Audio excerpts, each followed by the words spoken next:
Designed to be different by Chrome Caliber. We have Mr. Chrome Caliber himself. He's our esteemed guest today. And welcome to another Escapement Show. Thanks for having me. Glad to see you all in the chat. Yeah, great to have you, Karl. We've got Karl Brown from Chrome Caliber, Mr. Chrome Caliber himself. And we've got Patek Mark in the house. We've got a couple of panelists a bit late joining us. They'll be joining soon. And but guys, let's do a quick wristwatch check. What we're wearing today. Lucha, do you want to start us off? Sure. I am wearing the all-new Omega Seamaster Aquaterra Turquoise 41 millimeter. Very nice. Very nice. Very nice indeed. The Aqua Tundra. The Aqua Tundra. It's very cool. Karl, welcome to the show. What are you wearing today? What have you got on wrist? For me, I have the Christopher Ward Moon Phase with the aventurine dial. Nice. Beautiful. Lovely. And, sparkly. I don't know if you can see that. Yeah. There we go. Sparkle, sparkle. Very nice. Very nice. Absolute beauty. Yeah. And just to stick with your theme of the show, I've got for the Irish guys, I've got my Mad One green Lucky Clover. It's got a little clover on the crown you can see there, 4-leaf clover. Nice. It's in green. And it's going to be one of the watches we're going to feature later in the show. So you were going to give it away to subscribers, no? No. So this is Karl, my good friend. We met on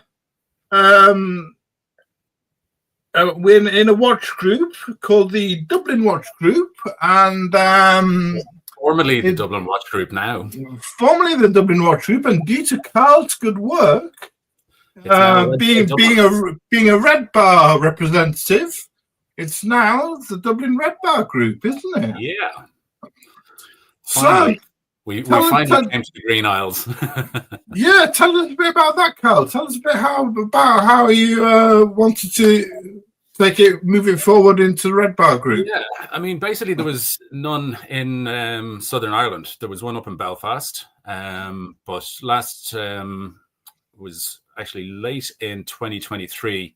I went to the global Red Bar meetup over in Edinburgh, and got talking to Adam and Kathleen from the Red Bar crew. And, you know, as you do when you're talking watches and the various different things that you're interested in, and Kathleen's talking about her Irish heritage and things like that, we were saying that it'd be a great idea to get it up and running.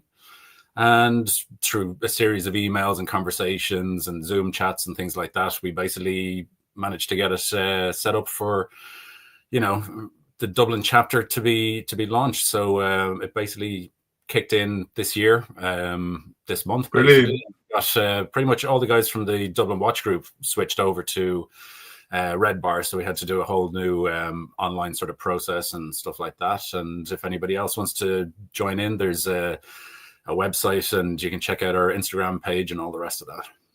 Great stuff. I'll just say hello to a few of the people in the chat. We've got Brent in the house. Good morning, Brent. We've got Billy Badger. Sure. Hello, and a very good morning from a calm Worthing by the sea. Very nice. We've got Junior Johnson from Michigan. Hello, Junior. Good to see you, my friend. Our good friend Russell996. Good morning, watch fans. Good morning. Scratchy from Australia, from Sydney. Wow. Hello, Thomas. Have a great show, mate. Thank you very much, my friend. Jonathan Quell Higgins, be mischievous. What are you doing here, Russ? Rich Mitch. Hello, Rich Mitch. Good to see you. Who else we got in the house? We got Goldfinger 888 0808. Sorry. Good to see you, Goldfinger. Good to see you in the chat. And we've got Mr. Mark Wilkes, Ireland's premier watchmaker. So, from the deepest shires of Wicklow. yeah. Wait a second. I was assured I would be the only Mark here. No. There's a list of marks, and there's different priorities and different levels. Mark Wilkes is primo. Primo Mark. We've got Kevin Hawthorne. Good morning. My fourth news interview with WTSP. Channel 10 News is on YouTube under Citrus Station Volunteer. Very good, Kevin. So everyone check that out. We've got our friend Treble. Morning, chaps. What's for breakfast, Luca? It's too early. I haven't made my breakfast yet, but check out the Instagram. The picture will be there later. We got Jeffson Exotic. How you doing, my friend? Good to see you. Thomas is A grade. Thank you very much. And we got Alana and Tucker. If I read that wrongly, I apologize. But greetings, boys. I'll just make you a moderator, Alana. Got some Tucker. And we got our good friend JCB joining us. How you doing, JCB? Guys, what's up? Good to see you all. Hello. Hey, Karl. Do you want to give us a wristwatch check? Wristwatch check, quick one. Just running the Transocean chronograph today. Yeah. Very nice. Very nice. You're right. It's a bit upside down. Let me turn that around for the punters to get a good look at that one. Beautiful. That's a beautiful watch. Yeah. Thank you very much. Yeah. It reminds me, I need to get Milne's strap. Oh, it's so cool, the Milanese strap. Really comfy. Very nice. Good to have you with us today, Karl. Very nice to meet you, and good to have some guests on the show. So, cheers. Yeah, Tom was quite persuasive. Yeah, so I had a little rant in our watch group, and he basically said, "That's good. You need to save it for a YouTube channel." So, yeah. I've an awful lot of unsolicited and unwarranted opinions. So, Karl, apart from the Red Bar setting up, you run a company called Chrome Caliber, don't you? Yes, indeed. You want to tell us a bit about that? Well, Chrome Caliber is basically a watch accessory design company. The first product that we designed, or I've designed, is the retrobot. This was sort of one of these COVID kind of businesses where you're sitting around all day wondering what to do with yourself. And I got the idea of, I was looking at things like watch winders and how they were always just a cube or a box. I went, that's a fantastic, starting point. Let's see what we can sort of design around it. And when I was doing my initial kind of sketches and things like that, I wanted to make sure that I'd be able to make it in 3D and stuff like that. And at the time, I didn't have 3D printers. So I had to kind of make it boxy and square to a degree. So the initial sort of concept sort of came around the robot. I was able to get all the features that I wanted into it and have the look that I wanted and make it kind of an interesting take on, what a watchwinder has traditionally been, and sort of expand it into something that would be a bit more of a showpiece, a bit more of a collector's piece, and just something that would, brighten up your collection a little bit. It'll be the centerpiece, and you get to show off your watches. And, it's one of those things that nobody's really going to have. It's going to be something that's quite unique. So if you're looking to sort of stand out and have something like you have in the background here with a couple of, display pieces, it's great for YouTubers and stuff like that. Yeah. So you got one beside you. Could you just have a look at that? Well, this is the main prototype. So this is the retrobot. And what we have is an aluminium case. It is about a foot tall. That's full screen, Tom. Yeah. It weighs about 2.5 kilos, so it's quite substantial. And what we've got is a Swiss cubic movement inside, so it's the master box movement that has Bluetooth enabled features where you're basically able to use a an app on your phone, and you can choose the amount of rotations per day. You can choose the direction. You can even name the robot, all these kind of things. So we designed it around that. So that's the sort of main core part of it, if you like. And then what we have up here is we've got the joystick control switches. So we've got one switch here, which basically turns on the mechanism, as you can see there. And the second one, which lights up the eyes, chest, and mouth. So we have red eyes, yellow mouth, and an orange chest piece. So it gives it that sort of warm glow. We have 5 different colorways. So this is the Tiffany or aqua blue kind of color with the Mercedes silver. We've also got yellow and black. We've got dark red and silver as well. And there's also a navy and gold and an emerald green and gold. And they're all limited to 100 pieces per unit. And we are taking pre-order deposits in order to get this show enough interest to launch a Kickstarter and get the funding to get it made, basically. So what's the price that we're looking at, Karl? The retail price, if this was going into, you know, your MB&F shops or your Harrods or whatever else, would be about €2,500. Right. So it is a pricey piece, but it's one of those things that when you actually see and touch it, you realize the sort of amount of work and effort and materials that go into it. So as part of the whole Kickstarter thing, we will basically be offering it at a lower price of about €13.50. All these prices are in euros. So if you basically put a €50 deposit down, you'll be able to secure it at that price, and you'll be able to pick the color that you want. And the whole point of doing the sort of pre-order pricing sort of setup is to make sure that there's enough people who are interested in it before I actually launch the Kickstarter, so that it'll be a success. Because I don't want to just sort of, you know, try and launch this thing and have 10 people turn up and the whole thing fails. The whole idea is to try and get it as far down the road as possible. And I've obviously spent a fair amount of money of my own advertising and, you know, building this prototype and to get it as far along as I could. But just to get the next sort of bit of funding in order to get it made is where I'm at this stage. Yeah, we've got a little question here from Logically Irrelevant. Okay.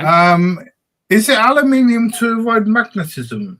It's a little bit of that, but it's mainly to do with the sort of machining of the actual robot and also the sort of recyclability of it. I didn't want to have something that was made out of plastic and kind of cheap. I didn't want it to be a kind of a throwaway thing. I wanted it to be something that people could actually keep and be proud to actually have in front of them.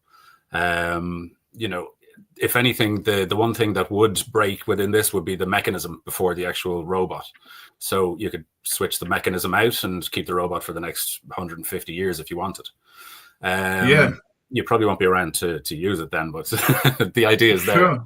You know, I didn't want something that was just going to be, you know, with watch winders, they tend to be cheap, throwaway. They're given away with a sort of a watch purchase and things like that. You don't even see them in stores when you walk in. They're kind of hidden away. It's only if you go in and ask for them. So I wanted this to be something that brings it a bit more forward, less of a throwaway thing, more of a showpiece, not plastic, not basic, just, you know, push the envelope and sort of go with it. And what was the inspiration behind the robot design? Was there any particular... Yeah, I mean, it came around because if you take the sort of boxes that you normally see, it's just a cube and it sits in a wardrobe at the back of the wardrobe. And when the batteries wear down, people kind of forget about it. Yeah. Because it's a cube, it is the most basic shape that you can just sort of draw around it and you can create anything. So right, okay. It's one of those things that and the sort of robot shape led into being able to make it out of cardboard and wood and, you know, all these kind of basic sort of design things that I had used when I was back doing industrial design, you know, 20 odd years ago. Because like I said, at the time I didn't have the 3D printers that you see here where I could actually do rounded shapes and things like that, and to create something that was a bit more, you know, spherical or whatever else. Now I can just sort of go with something cube based and then kind of make it look a little bit industrial, make it look kind of very much like the tin toy robots that you would have seen from the 50s and 60s. Sure. So I was trying to get that, and the little, little features like the rivets that you see along here, and the little bolt kind of setups. It's just to give it a little bit more character and style. And you see like the little flying saucer discs here that have the little sort of rivets on them, and you get the kind of metallic look to it. It just made it the most interesting shape that I could kind of think of at the time. And the funny thing is that when I was doing the original designs before I went into the prototyping company, I'd actually got 5 different types of robot. So there was ones that were based around an astronaut, a vintage diver, a race car driver, all of these kind of different things. When it came to actually making the prototype, they went and said, here's how much it's going to cost. And I went, okay, I'll just pick one of them. Yeah. So I think we've got a bit of a joke here going on. I think this is a bit of an archery luxury joke. Can you make a custom one with horns? If you pay enough money, I'll make you anything you want. That's brilliant, Karl. Thank you. That's great. That's really interesting. Yeah. So, as well as the retrobot, as Karl said, we started off a little discussion on the Dublin Red Bar group, and we got talking about watches, and Karl's got a lot of taste in watches. Very how can I put it? How can I put it? He's very unique, eclectic. Come on, put in eclectic. Yeah, how can I say? Very it's going to take me a long time to think of the words, Karl. Very stupid, pointless. No. Very. I can't think of the words. I'm taking my time. Taking too long. Very. What's the word? I can't think of it, but he's got. I know it took me too long there. I'll just better get over it and just go on with it. I was waiting for it, Tom. I was waiting for it. I can't move on. I can't move on and get on with it. He's got particular tastes in watches, and we're gonna discuss those. So with was the word I heard before. I think that might be something that might be. Right, the right word. Anyway, what was that, JCB? The word eclectic was eclectic, yeah. Which I think, from when you were mentioning some of the things in the chat earlier the week about Karl, and all good things, by the way, Karl. I think that's a thing that I respect that, someone who beats their own path and it doesn't really follow the norm and is opinionated and has a view on things, which is really cool. Well, I'll pre-qualify this and say that, my opinion is mine alone and has no basis in fact. And if you, disagree, perfect. But, I'm quite happy to, stick my head above the parapet and take a few shots here and there. Yeah, it's cool. We got a good friend here, Milltown Brother, saying, what's Karl's favourite Rolex? We're going to get to that, Milltown Brother. We're going to get to that. We'll get to that. We'll get to that in due course, Nick. So, yeah. If you don't mind, I'd like to ask a question of Karl. And yeah, sure. Go ahead. Karl, I use a watch winder. I was gifted a watch winder a long time ago, and I found that the convenience of the thing is just fantastic. Like, I put my watches on there. It's only a 2-watch winder, but I've generally only got 2 or 3 watches in rotation. So, it suits me fine. Mm-hmm. And I'm really always interested when I see the debate on forums around watch winder good, watch winder bad. You know what I mean? There's that comes up every now and then. And I'm always interested to hear the differing opinions and differing views on that. Obviously, you've got you've designed and producing a watch winder, and so you feel like it's a good thing. What do you say to people who are in the watch winder bad camp? What's your sort of response to that? Their opinion is valid, but it may be down to the watch winders that they've experienced. So the thing is that you can get a watch winder on AliExpress or Amazon or eBay or whatever it is, and you can pick it up for $100 or €100, and it'll be made of a cheap Chinese movement. It'll be made of plastic. It'll do the basic one or two options on rotation, usually around 650 rotations per day, and you'll get a little switch at the back, and it'll tell you can go left, you can go right, you can go both ways. That's all the control that it is. Some of them can magnetize your watch. Some of them can, they're just cheap throwaway pieces. And the mechanism is noisy because you're going for a lower grade motor, which, that's fine. It's the basic entry level. You can also go down the road of getting your Swiss cubic movement or your Wolf or whatever else that might be out there, and they put a bit more time and energy into the actual mechanism and what it actually does. So they're making sure that it's not going to magnetize your watch. They're making sure that they give you more control over the amount of rotations per day. They're making sure that the materials that they use are more premium than the basic kind of stuff. And that's when the price starts to go. And then you can go even further. I mean, you can get a watch winder built into a wall and it'll cost you £250,000. That's, this whole sort of spectrum. It's very, very wide.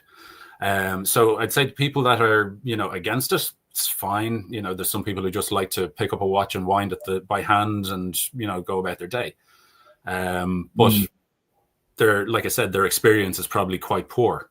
Like it started from a bad place where it was a throwaway giveaway watch winder, or it was a cheap one that they picked up on, the internet. When they actually get something that's built well with a proper movement and a proper interface and gives you more control, you'll realize that it's, a better kind of option. But at the end of the day, even with automatic watches, you don't need an automatic watch. You don't need any of these things. It's more of a want. The debate I often see is if you put your watch on a watch winder, it's going to prematurely wear out the movement, right? That's the argument that I'd have against that is, say for instance you bought one watch and you wore it all the time. You're going to be winding it constantly. That's what it's meant to do. So it's not really meant to sit idle for too long, because then all the oils sort of dry up and things like that. They're meant to be moved. They're meant to be worn. They're meant to, have the mechanism doing what it's supposed to do. So putting it on a watch winder actually just substitutes your movement daily for a mechanical kind of movement. Exactly. That's the thing that I feel. It's like, well, these watches are actually designed to be worn all the time, and just coming back to Rolex, the Oyster perpetual movements, it's supposed to be worn and running all the time. So how different is it to putting it on a watch winder? It's probably wearing it every day. It's probably the safe queens out there that are, getting their nice perpetual and leaving it in a safe somewhere and nobody ever sees it or wears it or that kind of thing. And, that's not so much in my opinion, a watch lover. That's more of a collector of, things that'll appreciate and value. Whereas, I think if I went out and bought, a nice perpetual watch and it was expensive, I'd want to wear it. I think perpetual calendars really do benefit from watch winders. Things that need to be running all the time for the calendar to get the leap year days and etc. They're really advantageous for watch winders. Oh, definitely, because if you take some of these perpetual calendars, like I think there's some of the IWC ones, if you are winding it and resetting it, if you go past a certain date or time, you have to send it back to the AD to get it reset properly. Yeah. Because, you can't wind for 20,000 years or whatever the heck the eternal calendar is, 45 million years. You have to go back and sort of reset it at factory level. So anyway, we'll crack on, and we said we'd discuss. In our discussion, we said we'd discuss some of your favorite watches, some of your worst watches or disliked watches. Yeah. And so we'll crack on with a few of those, Karl, shall we? Yeah, perfect. So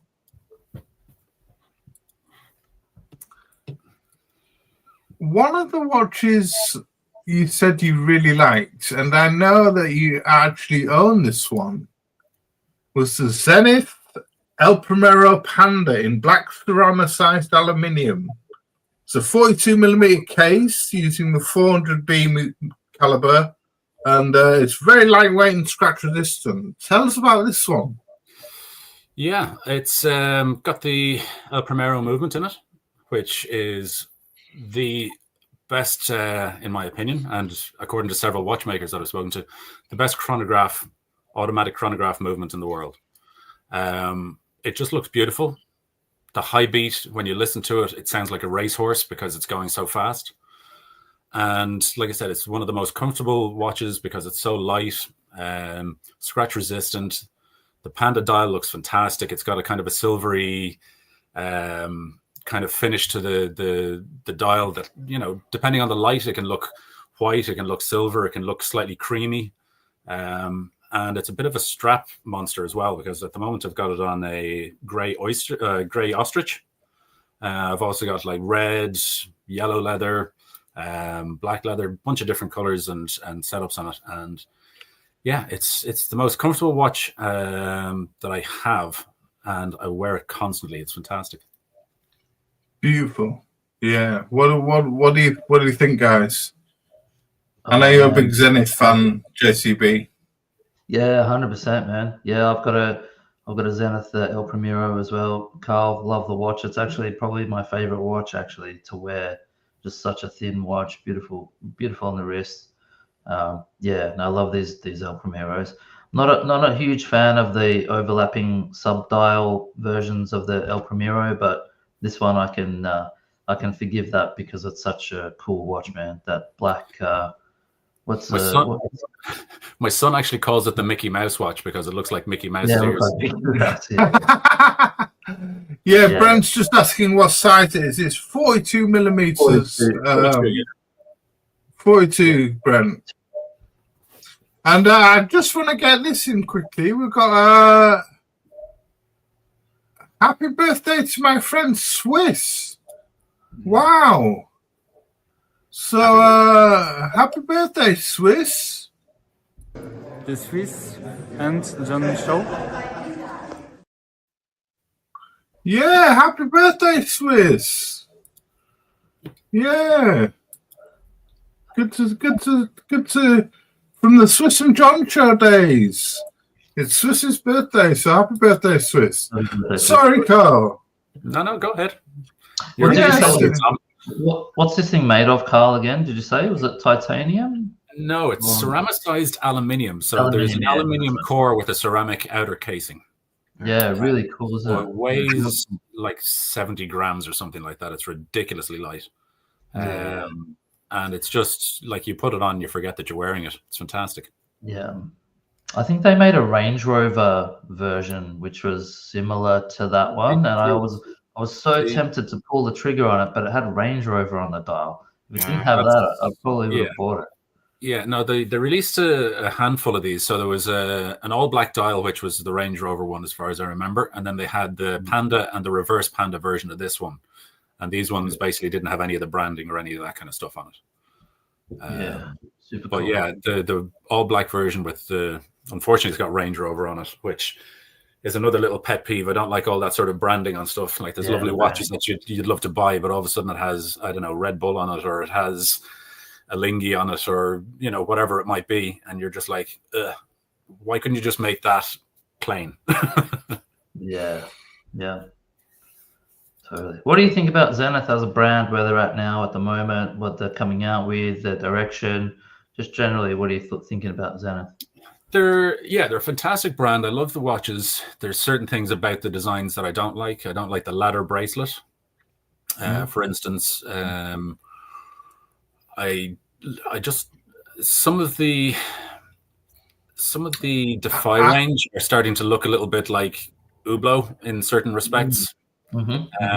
Which, you know, when you're all part of the one group, there's kind of that intermingling of different things. Like I was over in Harrods, and I was looking at, you know, a sapphire Hublot Big Bang or whatever it was, and it had Zenith El Primero movement in it. And you're like, okay, so they're just taking that movement, sticking it in there, and then these guys use that material there, and there's a synergy obviously within the brands. But when it starts to get too close and there's a bit of a blur between who's who, that's less intriguing for me. Yep. Yeah, I really like a lot of the bracelet myself, but then again, we're all different, aren't we? We all got different tastes. Mm-hmm. You should get one for your A384, Tom. That would be pretty Yeah, cool. they cost about over £1,000 though, apparently. So it's quite a lot of money to buy just for bracelet. Okay. So another favourite watches was the one you're wearing, Karl, the Christopher Ward C1 Moon Phase. Yes, Really beautiful dial on this one. Really beautiful dial. I got this just before Christmas. And it is fantastic. And then I got the bracelet in the sales after Christmas, which was even better, because I prefer the bracelet to the leather strap. Really? Right. Yeah. Well, I always prefer bracelets over leather anyhow. Right. And especially if you're buying a new watch, you should always buy it with the bracelet as opposed to the leather, because it's easier to get a leather strap for less money. And this bracelets will cost an awful lot more. Again, I'm different. I actually prefer this on the leather strap rather than the bracelet. But hey, differences, different opinions again. Yeah, it's kind of like the way that, when you have a leather strap, it tends to sit very tight to your skin or whatever else. Whereas with a bracelet, it kind of moves, and I just prefer that. But you can't go wrong with an aventurine dial. They just look fantastic. And when you catch it in the sunlight, you nearly walk into a lamppost as you're like, oh, look at this. So yeah, I've been enamored with this since they launched it. I love the fact that there's actually no branding on the actual dial. It's very, very, plain. It just has Made written on it. Yeah. And it just looks fantastic. And it's nice to have a complication, something that's a bit different. It looks very dressy, but I'm wearing it now with jeans and a hoodie, so it's one of those things that I think that can be worn with anything. And I went over to do a podcast with Scottish Watches, and Ricky actually had one, and tried it on, put it in the retrobot, and you're just looking at it and it's just sparkling all the time. I was like, okay, this is something I got to get. So, yeah. Managed to pull the trigger on it before Christmas. Really nice watch, I think that. Really nice. I'm not a huge Christopher Ward fan. I don't get on board with a lot of their stuff, but this is one of their watches that I really like. Yeah, and I mean it was up for a GPHG award. It didn't win because it wasn't Belcanto, but I think it just looks fantastic. It's very sort of Moser and Arnold and Son kind of look.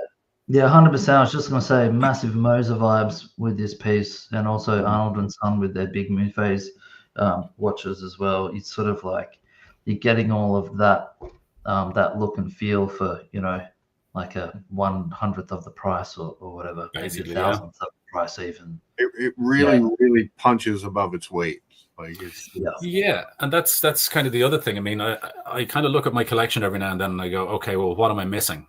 As opposed to more of, getting the same sort of chronograph again or the same whatever, or just picking one brand. I kind of pick and choose different things that kind of, speak to me from different brands. And that way, on a particular day or a particular event, like I'm going out to a dinner or something like that, I might want something a bit dressier, or I'm going out to, going on a holiday. So I'll bring something a bit more colorful or waterproof, things like that, so there's a bit of a mix there. Yeah. We've got a little question for you here, Karl. Mm-hmm. Do you have a favorite micro brand in 2025? Favorite micro brand? There's a couple of micro brands, and I've been lucky because I've been going over to London a bit for, different shows and stuff like that and exhibiting and stuff like that. I mean, I saw you at British Watchmakers Day, didn't I? Yeah. And I was also at the Watch Pro live event in London there before. Yeah, Watch Pro Salon. Yeah. There was a girl beside me showcasing Moles & Co. Oh, and yes, I remember. Fantastic.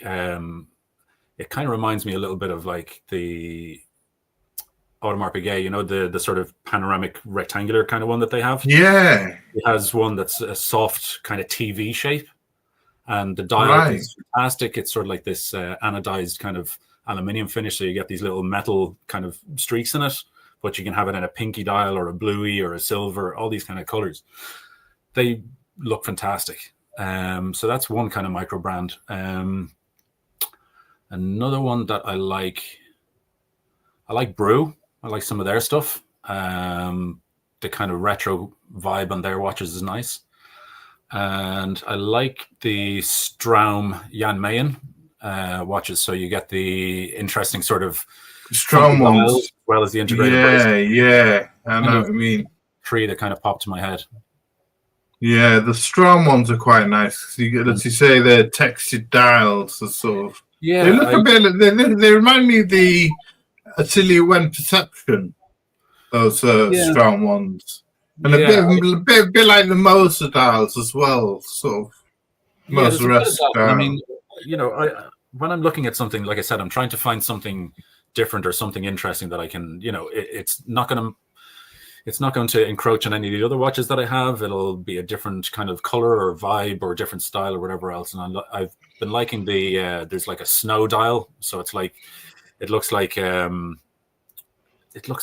fresh fallen snow on the dial, and it has an integrated bracelet, so it's a fantastic looking one. It's about €1,600 or something like that. But yeah, I haven't got on the trigger, but it looks fantastic. We've got Wilco in the chat here saying, I think if Christopher would put the prices, it'll actually get more love. Great watches, as Karl says, a Moser-like attitude.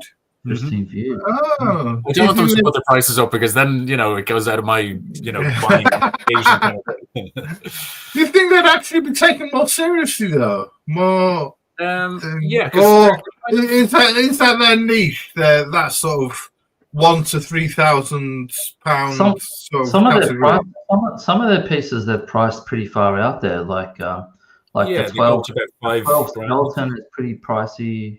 You know, the 12 with the S8 12 movement. Is it the SH12 or SH29 or something? Mm-hmm. Yeah, they're in their lane, but sometimes they get out of their lane as well. Yeah, but I mean, the thing that I like about them is that they're actually sort of trying to break their mold a little bit. So instead of them just coming out with the same dive watches all the time or the same, you know, retro field watches or whatever else, they're going, do you know what? We'll kind of see what we can do with this. And they'll go, okay, moon phase. Okay, chiming. You know, they'll just sort of go a little bit left field. Yeah, and that's kind of nice. Cool. Now, they could probably put their prices up, but they'll alienate an awful lot of their core fan base. Because I'd say most people tend to, you know, buy the dive watches and so on. There's sort of in two categories. They buy all the dive watches or they buy the Bel Canto. So they're sort of in those kind of two categories. They could kind of push it out a bit more, but you know, I think they've got their little niche and they're probably quite happy there, and they're making enough money to sort of cover whatever they want to do, you know. Good to see Skylar Santana. Good to see Design Atelier, Jason. And what we got here? Crystal prices have gone up. New releases have gone up market. Oh, interesting point. Underachieving. Mm-hmm. Yeah, interesting point. So we'll move on to some of the watch likes. And here's where we start to start a bit of a theme. We've started with ceramicized aluminium, and now we're getting to ceramic watches. This is a Bell & Ross BR03-92 black matte ceramic, 42 millimeters. Uses the BR Calibre 302 automatic. It's 100 meters resistant, black rubber strap, and ultra resilient black synthetic fabric strap comes with it. Bell & Ross has established a reputation among professional users, astronauts, pilots, divers, mine clearing experts apparently, and elite police officers as their watches as a tool in the workplace. And it's a sort of pilot's sort of cockpit dials and stuff like that. cockpit dial, isn't it? Yeah. I actually really liked Bell and Ross for a while.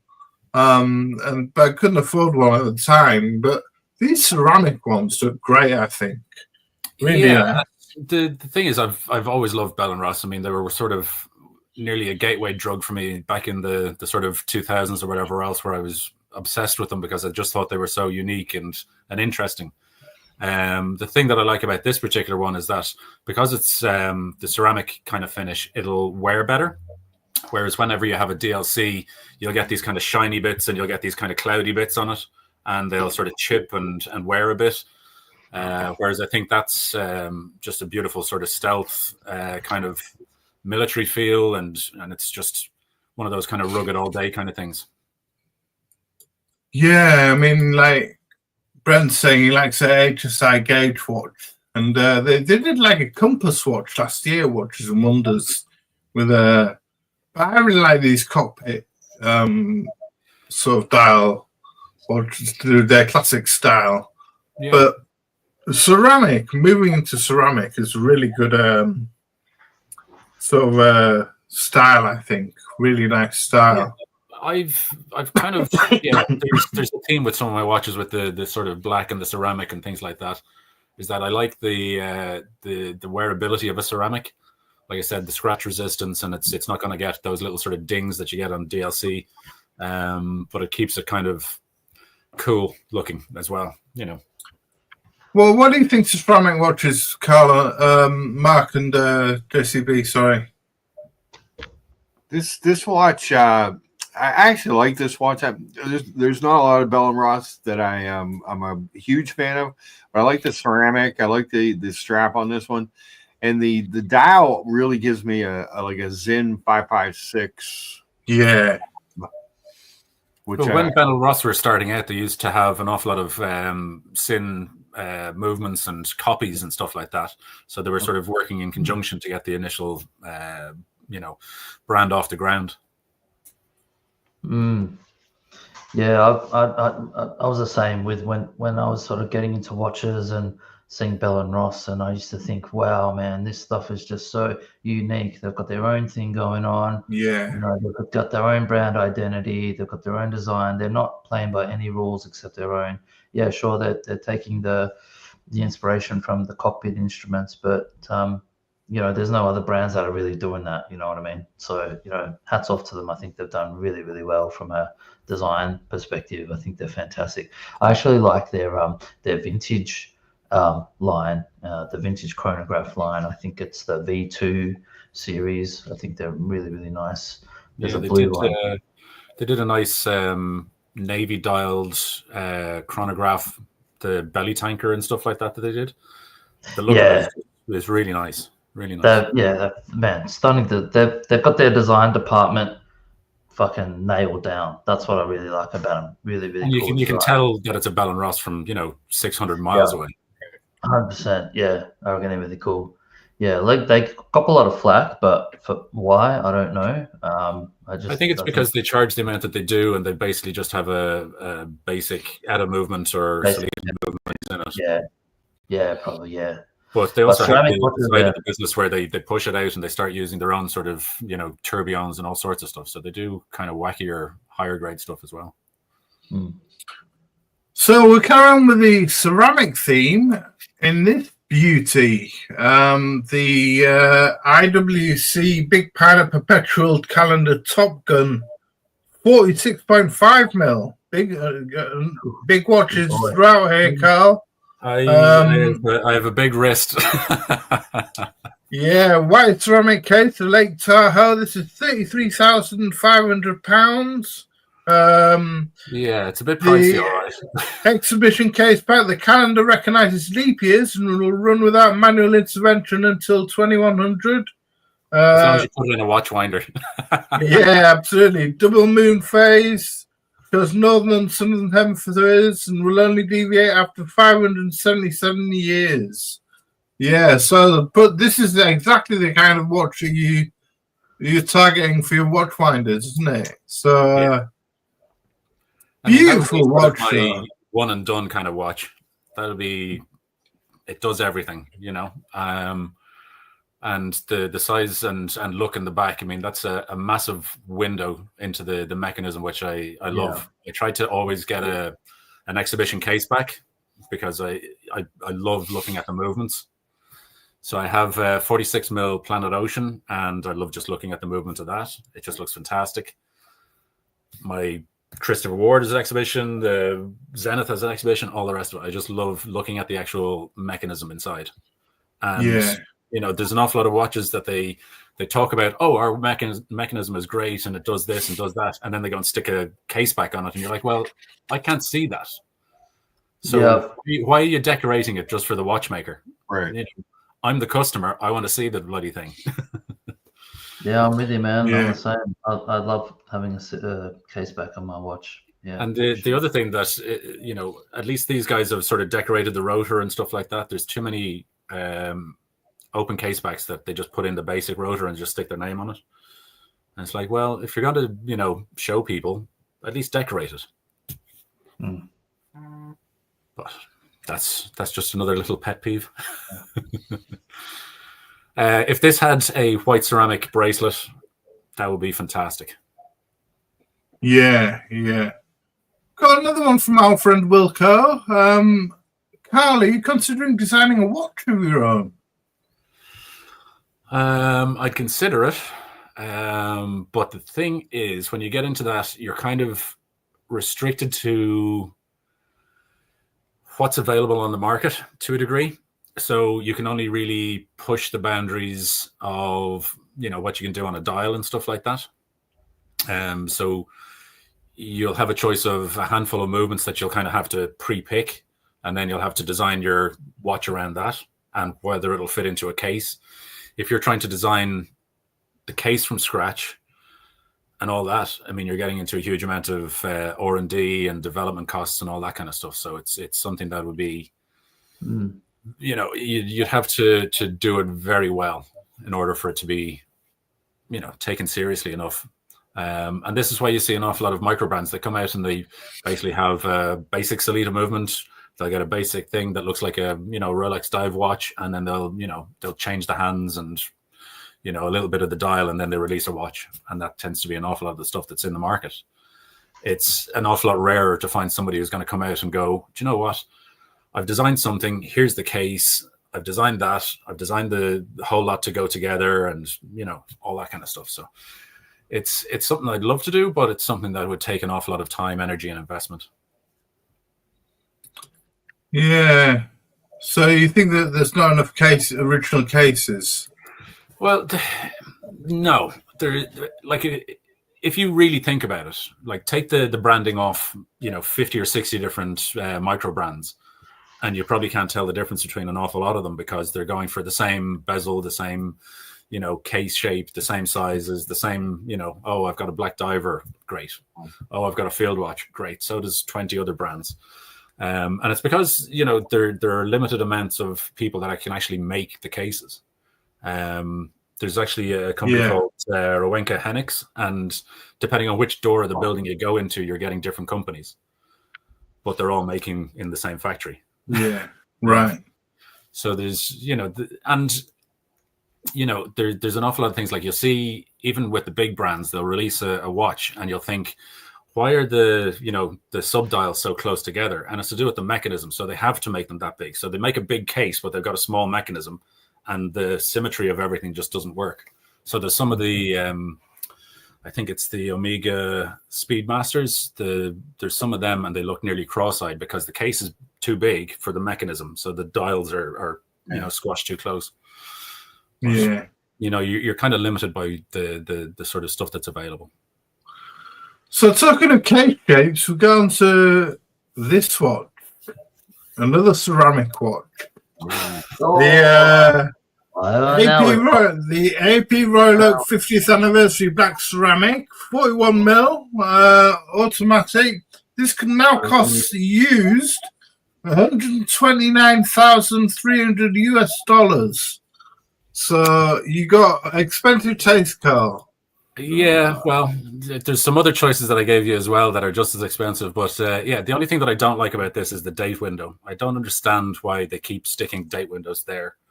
There's a lovely space at the 6 and there's a lovely space at the 3 that sits perfectly. So I know they don't want to encroach on a sub-dial and so on, but, you know, Zenith are very well able to do it there. So they can put a 6 at the bottom, doesn't encroach on the sub-dials. Move on, guys. You need to design better. The whole 430, you know, this is the thing that I always find is that, you know, they spend all this time and energy designing something and then they just go plonk. Like, why did you do that, guys? You know? Yeah. But yeah, I think that's you know, it's a beautiful design. I think it's the best of the Genta designs. It's the most cohesive one. I think, you know, the bracelet definitely ties in with the bezel, definitely ties in with the overall look. So the thing was basically designed as a whole piece.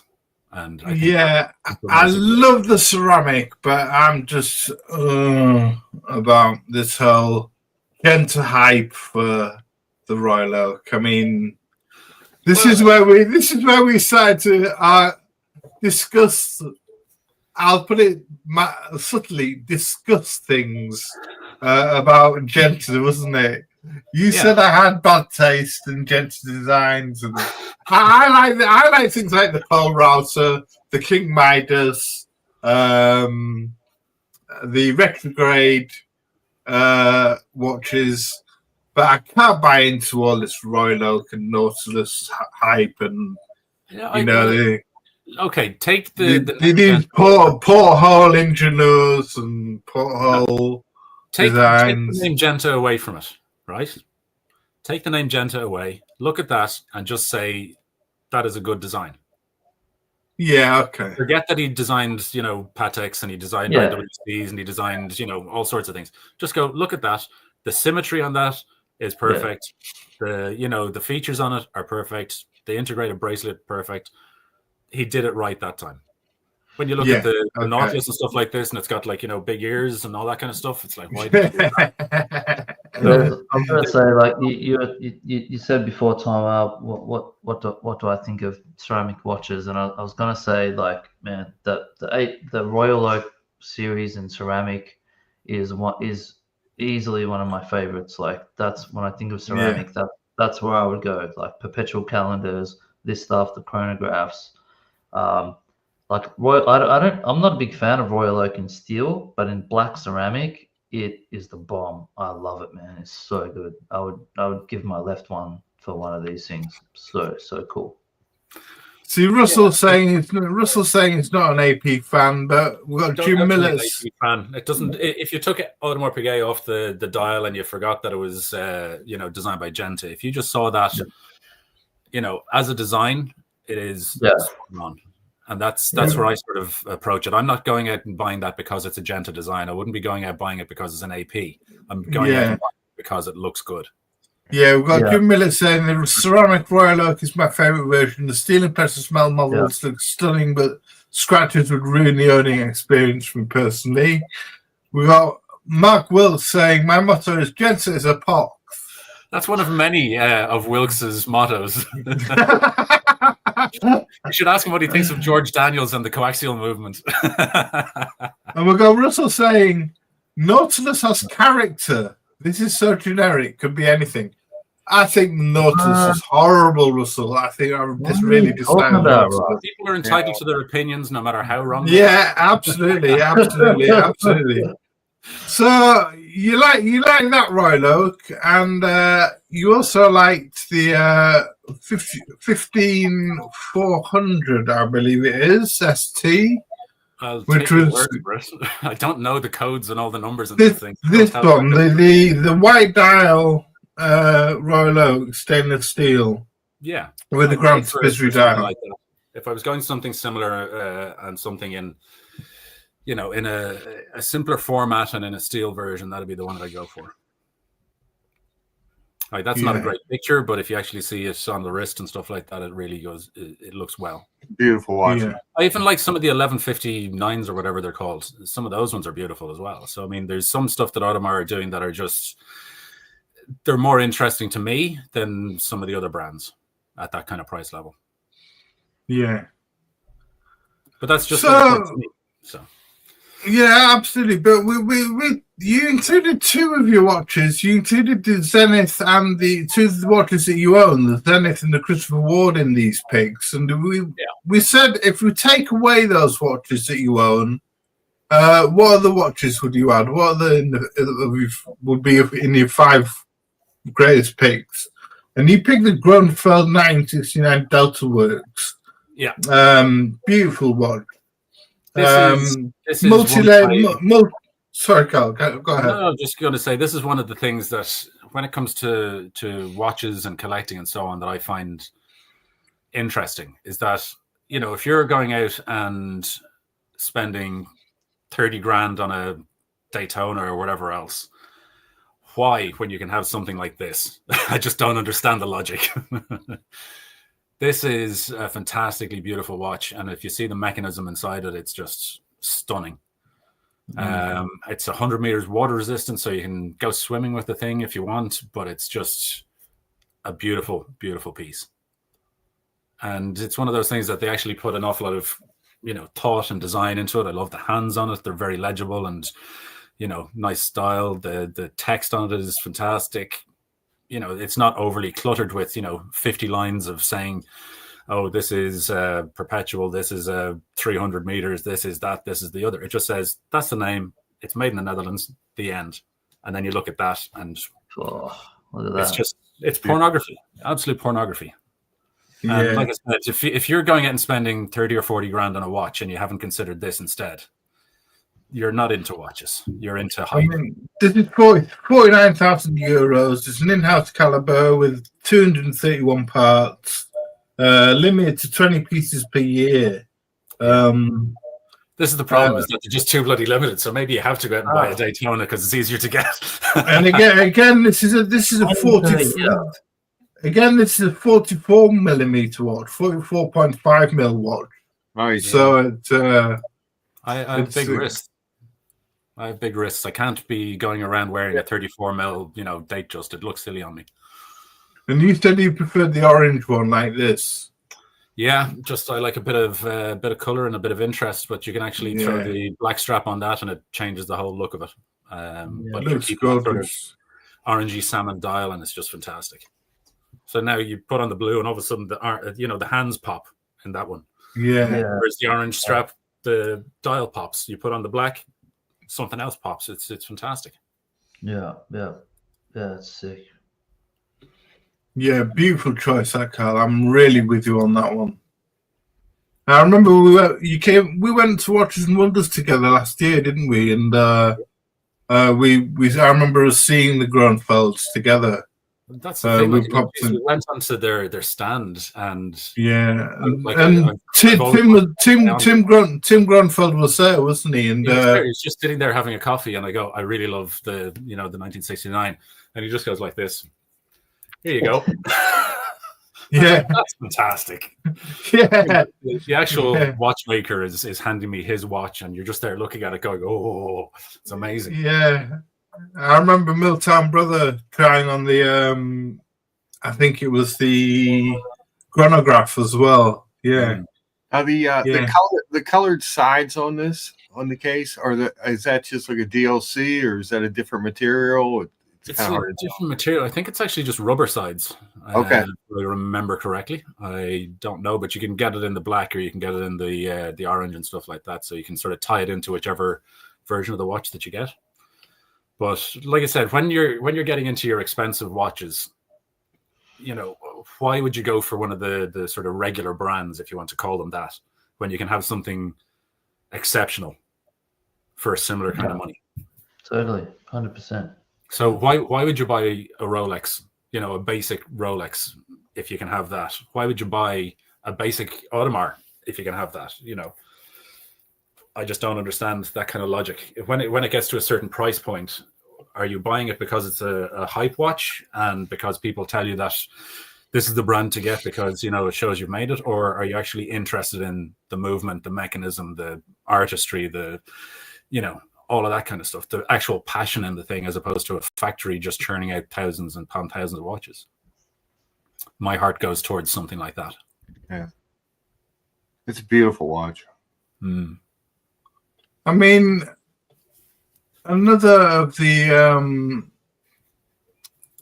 brands that you said you'd include if we just took your own watches out would be Karl. And we saw these at the Waterford Festival of Time in 2023, didn't we? Yeah. And I had a drink with him over in Watches and Wonders as well. He's a fantastic man. But just amazing. He's an amazing guy, isn't he? Some beautiful watches here. That was the Van Wheat. This is a GMT, 138,000 euros. This one. Stop. Yeah, that's the part that kills me all the time, and the fact that he only makes like 70 watches a year and stuff like this. It's yeah. But once again, you're looking at artistry, and somebody who's actually putting so much into these kind of watches. It's just fantastic. I love the hands. They're different from all the other stuff that you'll see with like breguet hands or whatever, sword hands and so on. He's got his own kind of style. All the movements are fantastically finished. The cases are amazing. I mean, look at the little bolts that he has on the four corners there. I mean, they're just beautiful. And the lugs, his lugs are always really cool. His lugs are wonderful. I mean, what was I trying on over in Switzerland? I tried on one of his watches and it had rubies around the dial, and I was like, bloody hell. Really? I was like, it's just, I think it was about 300,000 or 400,000 of a watch, and you're just trying the thing on and it's covered in rubies, and I'm going, do you know what, I could probably pull it off. Yeah. So which would be your favorite, Karl? What would you go for out of Carry? Would you go for the world timer like this? Would you go for the GMT like this? I think that's probably my favorite. Or would you go for the Van Wheat like this? Is classic one. I found that one to be really nice, and that has, as far as I remember, a tantalum case, so it's kind of heavy, and there's just a beautiful feel to it. But I mean, look at the different sections on that dial that have different patterns, different like you could never get bored looking at that. Yeah, never. You just look at that and go, oh, look, in different light it looks like this or it looks like that, and the colors and everything. I couldn't pick one. I'd be blessed to own any of them. Yeah, they're just stunning. And like I said, Carrie is just a beautiful man. He's so kind with his time, and he's so isn't so he? interested in he doesn't give two hoots who's coming along to have a look at his stuff. He's just happy to be there and to talk to them. Yeah, you see the backs here, but you see the man himself there. I mean, such a gentleman. He's holding the world time there, and such a kind man. As you say, got all the time in the world for. And the funny thing is, he's got this massive waiting list for all of these watches, and he's still going out to do shows and to show off watches. He doesn't need to do anything. He's basically set up for the next 10 years, but he's still going out and going, look at what I did. It's fantastic. And you're like, yes, sir. Hi, Hansi. Good to see you, my friend. Yeah, he's such a gentleman, and as you say, he's got lots of time to yeah, and his watches, while they're still classic in style, they feel very modern, which I kind of like as well. Yeah, so there's an awful lot of these new watchmakers that are coming out, and an awful lot of their watches kind of feel like they're designed from the older breguet kind of style and that kind of feel, whereas his seem to keep some of that theme, but to make it kind of modern, and I kind of like that. I prefer slightly more modern kind of styling. Yeah. So I asked you about the retrobot and the 3 watches you'd like to see in the retrobot, which you were fond of the most. Mm-hmm. And I'll just the first one was the Christopher Ward again. I'm going to have to get off these guys with the amount of promotion I'm doing. Yeah. Yeah, the first one was a Christopher Ward, and I'll just pull up a little video.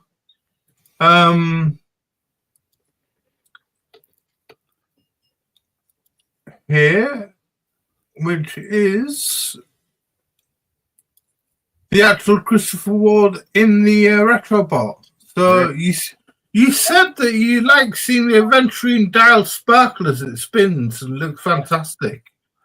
Yeah, that was when I went over to do the podcast with Ricky, and that's his watch in it. But you know, in the light, sparkling as it was going around, it showcased the watch perfectly. You know, where you're basically seeing what the dial is, what it's meant to do, what it's meant to show off, the material and all the rest of it. And because it's sparkling around and, you know, you're seeing the light pop off it, it's exactly what it was meant to be displayed in. You know, it's not meant to just sort of sit there static in a corner in the dark. It's meant to be there front and center, sparkly, looks cool. And every time I see that video, it kept drawing me to it, which is why I eventually had to buy the bloody watch. So yeah, thanks for that. Yeah. Yeah, and I mean this video. Oh, not that one. What's on your feed, sir? I don't know what popped up there, but I thought that was your another. No, it's not mine. Don't try and blame me for your subscription. I thought, well, when I scrolled up last time, it was one of your other videos. Not me, sorry. Came from. I don't know where that came from. So. Moving swiftly on. Moving swiftly on. Yeah, so you said something. You said you liked the some of the other watches you like were the Kopf watch. Yeah. Now this was a German, made by a watch by German Polosin. And you said you like it because it looks like a skull, which looks cool spinning in the retrobot. So it looks like a robot within a robot sort of thing. Yeah, so there's this, and there's also Azimuth do the robot kind of style design similar to this kind of thing. And I just thought it was, it's kind of the owner of those watches are the same kind of mental as I am. You know, they like something a bit different, and they like something that's, you know, kind of going to bring a smile to your face when you see it. It's not going to be something that sort of ties in with the crowd and whatever everybody else has. It's just something like, look what I've got. It's completely wacky. So yeah, owners of that and the Kopf watch, they kind of speak to me in a similar kind of manner. So this is the Azimuth, Yeah, that's one of them. There's another one that has a lovely engraved, case and stuff like that. And you'll get ones that have different kind of styles and things like that. But yeah, I just think that's, they're taking the basic kind of time and time only kind of setup, and they're just making it a little bit more different in how you read out things, and they're making it a bit more fun. And it's kind of similar to what I've done with the Watchwinder. You're taking the basics and making it more interesting. You know, and it's not for everybody, and that's perfectly fine. But, you know, for the people that are interested in it, you know, they're my tribe, and I want to hang out with them. So that goes well with the retrobot. It's yeah. I haven't had the Azimuth in the retrobot, but I have had the Kopf watch, and yeah, I just thought it looked kind of funky. Really cool. So now that we've got a few viewers, I just want to do a little giveaway for Karl. Hold on a second. You forgot your the third watch that we'd have in the retrobot, which is similar to something that's on your wrist. Come on, you got to talk about this one. Oh yes, of course. You can't skip over your own watch here now, Tom. Let's talk about this one, which was the Mad One. Yeah, this is so cool because the rotor stays static and the watch moves around, and it reminds me of the Rolls-Royce hubcaps. Wow. You always see the logo basically staying in one spot and everything else moving around it. I just think that's fantastic. That's great, isn't it? The way they just, as you say, stay static. It doesn't turn around the rotor. Yeah. I just think that was, you never get to see the movement when you're, putting these on the Watchwinder. And that's the one that you can actually see. And I just thought it looked fantastic. That does look great. Yeah. Really cool. And the little UV light on it to make the watch glow as well. It's kind of cool. Yeah, really cool.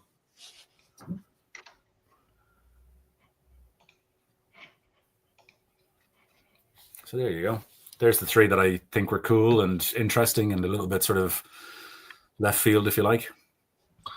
And So it's had Pateks in it, it's had Rolex in it, it's had Audemars in it, it's had Vacherons in it, but they're the ones that were kind of funky and interesting to me. So as I say, our good friend Karl here, I'm just going to do a little giveaway. Whoa. Got some branded merch from Karl, a chrome caliber tote bag, and some, there's a few stickers in there. Where am I?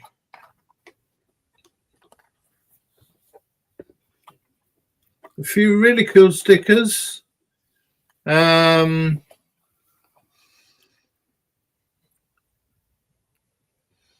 Nice.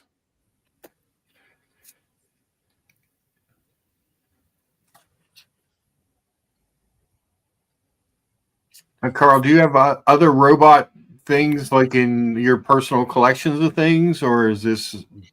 No, not really. It's just something that, with regards the watchwinder, that I kind of worked, but Okay. no, I don't have like a large collection of vintage robots or anything like that, and it wasn't something that, you know, I didn't have a hobby that I decided to, you know, play upon. It was just Right. the idea that came around, the original idea. So if you're willing to just email me your address, all I want to know is, what is Chrome Caliber's watchwinder called? What is the name of the watchwinder? First one to put in the chat, and then wins.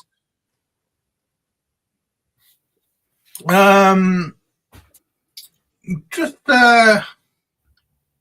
but what is the name of the watchfinder? Karl's watchfinder. And Chili Badger's won. Boom. No. No, that's wrong. It's slightly abbreviated. You're getting pedantic now.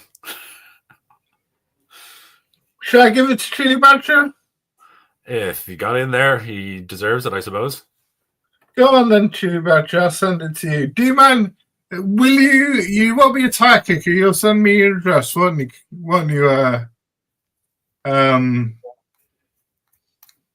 Billy.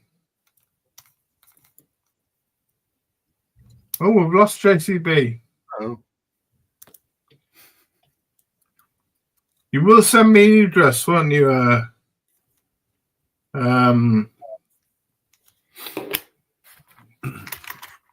He's doing it now, Thomas. Right. So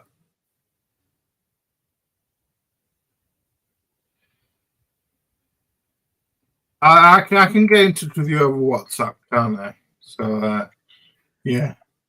Oh, we've lost JCB. He's sick of listening to me. Either that or he's gone off in a huff, but he didn't get the prize. That's what that is.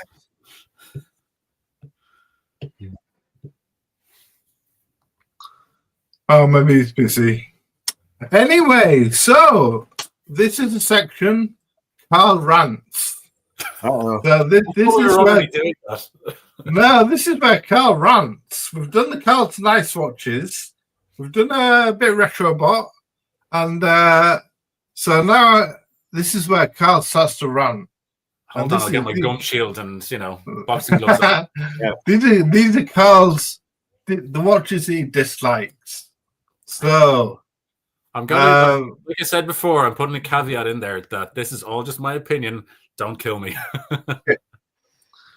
So first off, Vacheron. You said they do beautiful dress watches, and the sports watches just seem shoehorned into the collection. Yeah, I'm not that keen on this particular style. There's lots of things I don't like about it. Go on, fire away. No, I'm not keen on the bezel. I'm not keen on the little Vacheron logo on the bottom corner of the case. I just, yeah, they just do so many nicer dress watches, perpetual calendars, moon phases, all that kind of stuff. And that's kind of, if you close your eyes and think of a Vacheron, that's the kind of stuff that you think of. You don't tend to think of the sports watches. And then the other one, the overseas, is too bulky and heavy. I tried on the gold one, and I felt like I needed to relocate my shoulder because of the weight of the thing. They're just, they're okay. They're just not wonderful. So what do you think to these skeleton ones then when it comes to overseas? The dial would be fine on a dress watch. It looks a bit silly on a sports watch. You think? Yeah. Just not that keen on the bezel on that. I don't like the bracelet, the way that they're sort of beveled and the joints are sort of going together. I know they're trying to play off the star design and all that kind of stuff. So yeah, I can see where they've gone with the design, but for me, it just leaves me cold. I mean, the Maltese cross bracelet is one of the most comfortable bracelets I've tried on the overseas, to be honest with you. Gold watches in general, then. I mean, what do you think to gold? I just don't like gold. I've never liked gold. I can't get behind gold. Gold just seems silly. It's also pointless on, sports watches. Yeah. Like, why would you wear like a gold deep sea Rolex? Like, why? Nobody needs that. Absolutely. Yeah. Nobody's going down. Nobody's going down. I can't picture somebody, diving somewhere in the Caribbean and bringing, a 60 grand bloody Rolex. Exactly. Yeah. It just seems silly. You need to, it's a utilitarian tool watch. You need to have utilitarian tool watch materials. Like if you were given a design brief to design something, they turn around and say, why are you doing that? Don't do that. It doesn't make sense. Yeah. What do you think, Mark? What's your opinion on that? I'm not the biggest gold fan on sport watches. Obviously on a dress watch, it can be beautiful, but it also, if you wear a solid gold sport watch every day, it's going to beat the crap out of things because the metal's soft. It's going to show its wear much faster. Yeah, but I mean, I don't like gold in general. So I mean, gold to me reminds me of, for want of a better shitty analogy, 80s Donald Trump. It's that kind of vibe. It's the cheesy sort of businessman going, look how flashy I am. And it just doesn't appeal to my sensibility. Not to take a shot at Trump. That's an easy target. Yeah. But yeah, it's just a cheesy kind of Gordon Gekko, Wall Street, that kind of vibe. Right. Okay. It never really. It's somebody trying to show off when they don't need to. Tony Soprano Watch Icon says. Yeah. Tony So what do you think that Vacheron should stick to dress watches? They can stick to whatever they want. They're a bigger company than mine, so they can do what they like. What do you think to the patrimonies? I love the patrimony. I think the one that I really like, there's the Saxonia. That's Langer. That's Langer. Oh, sorry. But they're kind of similar kind of styles to a degree, where you're looking at that kind of classic kind of styling, and I think that they do that an awful lot better. I don't like the historic American. I think that's just silly. Really, I love the historic American. I don't. It's just not my bag. Really? Yeah. Why don't you like that one? I just don't like an asymmetrical dial where it looks like it's gone off to the side, and then the little nipple at the top corner. That's just going to catch on things. Like if you stick your hand in your pockets, it's going to catch on something. You think? Yeah, definitely. Right. That's one of my grails, to be honest with you. Listen, like I said before, people are entitled to their opinions no matter how wrong they are. I like the green tourbillon that's up there. Go up a little bit. That one, that's nice. Yeah. The traditional. I like the kind of styling of that kind of dial. You know, the sword hands and the indice. Yeah. Nice. The proportions on it are good. And then What I like about the traditional chronograph? What about this? What about this one? I mean, this one's about 150,000. This traditional perpetual calendar chronograph. Do you think they should have chronographs in dress watches? Yeah, they can have whatever they want in dress watches as long as it sort of ties in with the overall theme. But that particular watch looks a little bit cross-eyed to me. It looks like the date and month window in the center and the two subdials either side of it are squished into the middle. Yeah. And that could be a movement designed first and then case designed afterwards kind of thing. It just looks a little bit cross-eyed to me. Yeah. I mean, let's see. So this one, the twin beat perpetual is meant to be what about that one? Fantastic. That looks amazing. That is pure watchmaking at its best. You know, I'm totally on board with that. But I think that they basically sat around a meeting and basically said, we need to get a sports watch because Audemars have a sports watch. Okay, let's design the 222. Fine. Who will we get to design that? Oh, let's have a look. You know, it doesn't work for me, but you know, there's loads of people that love it. Brad Pitt loves it. Yeah. Yeah. But no, I love that kind of style, the complicated stuff, the dressy stuff. I mean, they're the real sort of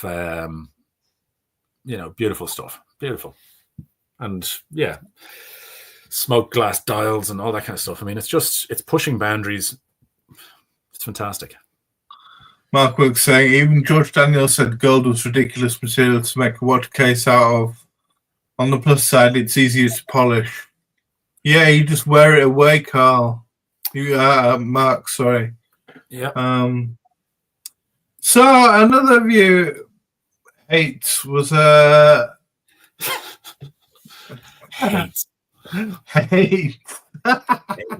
I got really triggered when we started this discussion, Karl, and I thought it was really funny. It was the Nautilus. You said Patek can get on get the boot too. Get on the boat too. A stuffy brand, odd shaped, gentle designs that you don't understand the attraction to. They can stick to dress watches and perpetuals. They make fantastic versions of them. You don't know the codes because your brain can't retain that information, but they're stupidly expensive on the second-hand market. Yeah, and I'm with you on the Nautilus. It needs to get the boot because those ears, they're just. Oh. Yeah, I understand what they've done. You know, they're trying to put a crown guard and then, you know, make the symmetry of the crown guard over to the left-hand side, but it's a pointless little bit of metal. It doesn't need to be there. And I don't like that dial. That dial it's just got random sub-dials thrown in. You know, it's like somebody just had a thing on the wall and they went, throw. Okay, where'd that land? Yeah, we'll stick that there. It's just horrible. Oh, Russell won't like that. I don't care. Really don't care. But like, if you have a look at the perpetual chronograph, you know, that they used to make, they haven't made a decent one in a while. You know, they look fantastic. You know, the ones that are going for $250,000 or whatever the hell else, or $1 million here and there. Right. I don't have the code off the top of my head because, like I said, I can't get my brain around all these different 523s and 325s and 123s or whatever else. There you go, 5712 or whatever it is. 5712, yeah. Yeah, I don't know all the different references. I'm not that much of an idiot savant, as they would call it. I prefer to just go, that's a Nautilus. Okay, fine. In fact, I get confused between a Nautilus and an Aquanaut sometimes. So that's how little interest I have in that particular model and all the rest of it. Yeah, Mason 1 says that doesn't look like it's been thrown together rather than designed. Yeah. So, Well, people are mad for it, and I think that they're mad for it because Patek are Patek, and there's an awful lot of investment in that sort of mythical brand, if you like. So people are like, oh well, I have to get a Patek because it is the best brand. All this kind of shit. I can't stand that. It's like, is it actually good looking? I mean, what makes it better than a Grönfeld? What makes it better than a Voutilainen? What makes it better than any of these other guys? Yeah. Why would I buy that if I could buy a Grönfeld? Makes no sense to me. Yeah. That's where I come from. It's the same with micro brands. There's certain prices in a micro brand where it sort of touches into the point of like, well, why would I spend that in a micro brand when I can get something from this brand instead? And if you look at a price scale in a line, there's all these watches that are really expensive, and you kind of go, well, why? And then I try and look at what else is available in that kind of price thing, and there's just more interesting stuff for me. So it's not a case of it's a bad watch or it shouldn't be this or it shouldn't be priced at that. It's a case of I can find something that's more interesting to me at that price point. What's your opinion, Mark? What do you think about Nautilus? I mean, I'm not the biggest fan because of that piece on the side. That's the part that really just throws it off for me. But I've seen them in person. They're beautiful in person, and they're people like them. I mean, you're allowed to like what you like. It's not terrible. This particular one, I agree. It just kind of looks like the dial was just thrown together haphazard. But some of them are beautiful. Yeah, Patek Philippe says Patek has the most depth in its brand for selection of watches than any other. What I would argue is, do you even need the crown guard to counterbalance on that watch? Probably not. You know what I mean? Is anybody really wearing this as a true sport watch? Are they doing tool watch things in this watch? But here you go. What's your opinion? There's an Oris. It's a 100-meter dive watch, and it doesn't have a crown guard. Right. So why do they need one?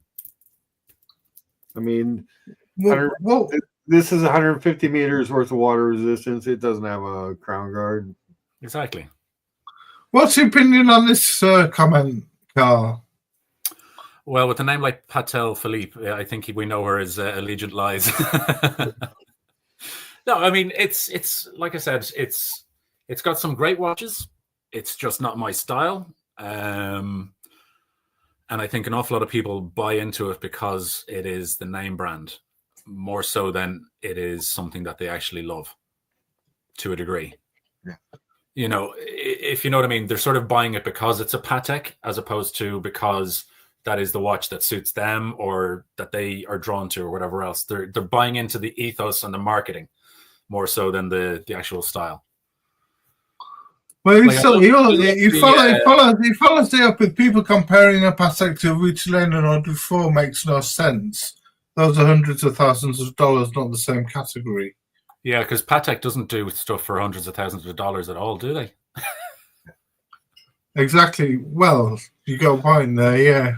So let's check out some Pateks, the dress versions. I mean, do you get on board with any of these? I mean, yeah, I like the salmon dial, the second one in from the top right.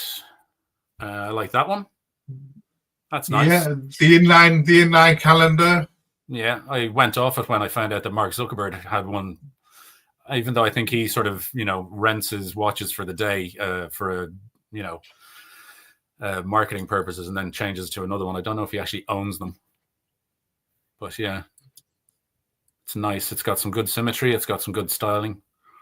So that's one. Do you like any of these? I mean, do you like any of the chronographs? If you went back there, I'd be able to show you one that I like. Yeah, sure. The black dial one in the bottom left-hand corner is nice. That one. Ooh, iced out. Yeah. Well, I mean, you don't have to have all the diamonds and stuff like that, but it's a nice Yeah. symmetry to the dial. It's got Perpetual calendar chronograph. Beautiful. The only thing I don't like, which I've just noticed now, is that the two sub dials are sitting below the crown, which I hate. Right. Reminds me of Okay. Swatch do the same thing where they have two dials at the top above and one down at the bottom, and yeah, I just don't like that style. You got a lot of OCD about symmetry, haven't you? Well, yeah, if you're going to design something that you're staring at on a constant basis, it should look good. Have symmetry. Make it neat.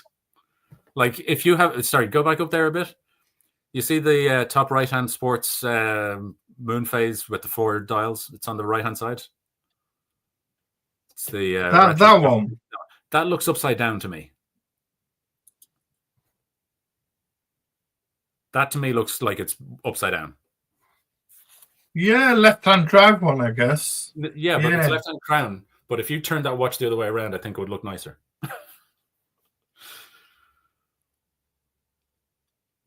Like when I'm looking at that, it looks like the top sub-dial should be at the bottom and the moon phase should be at the top. They've probably just reversed the movement, haven't they?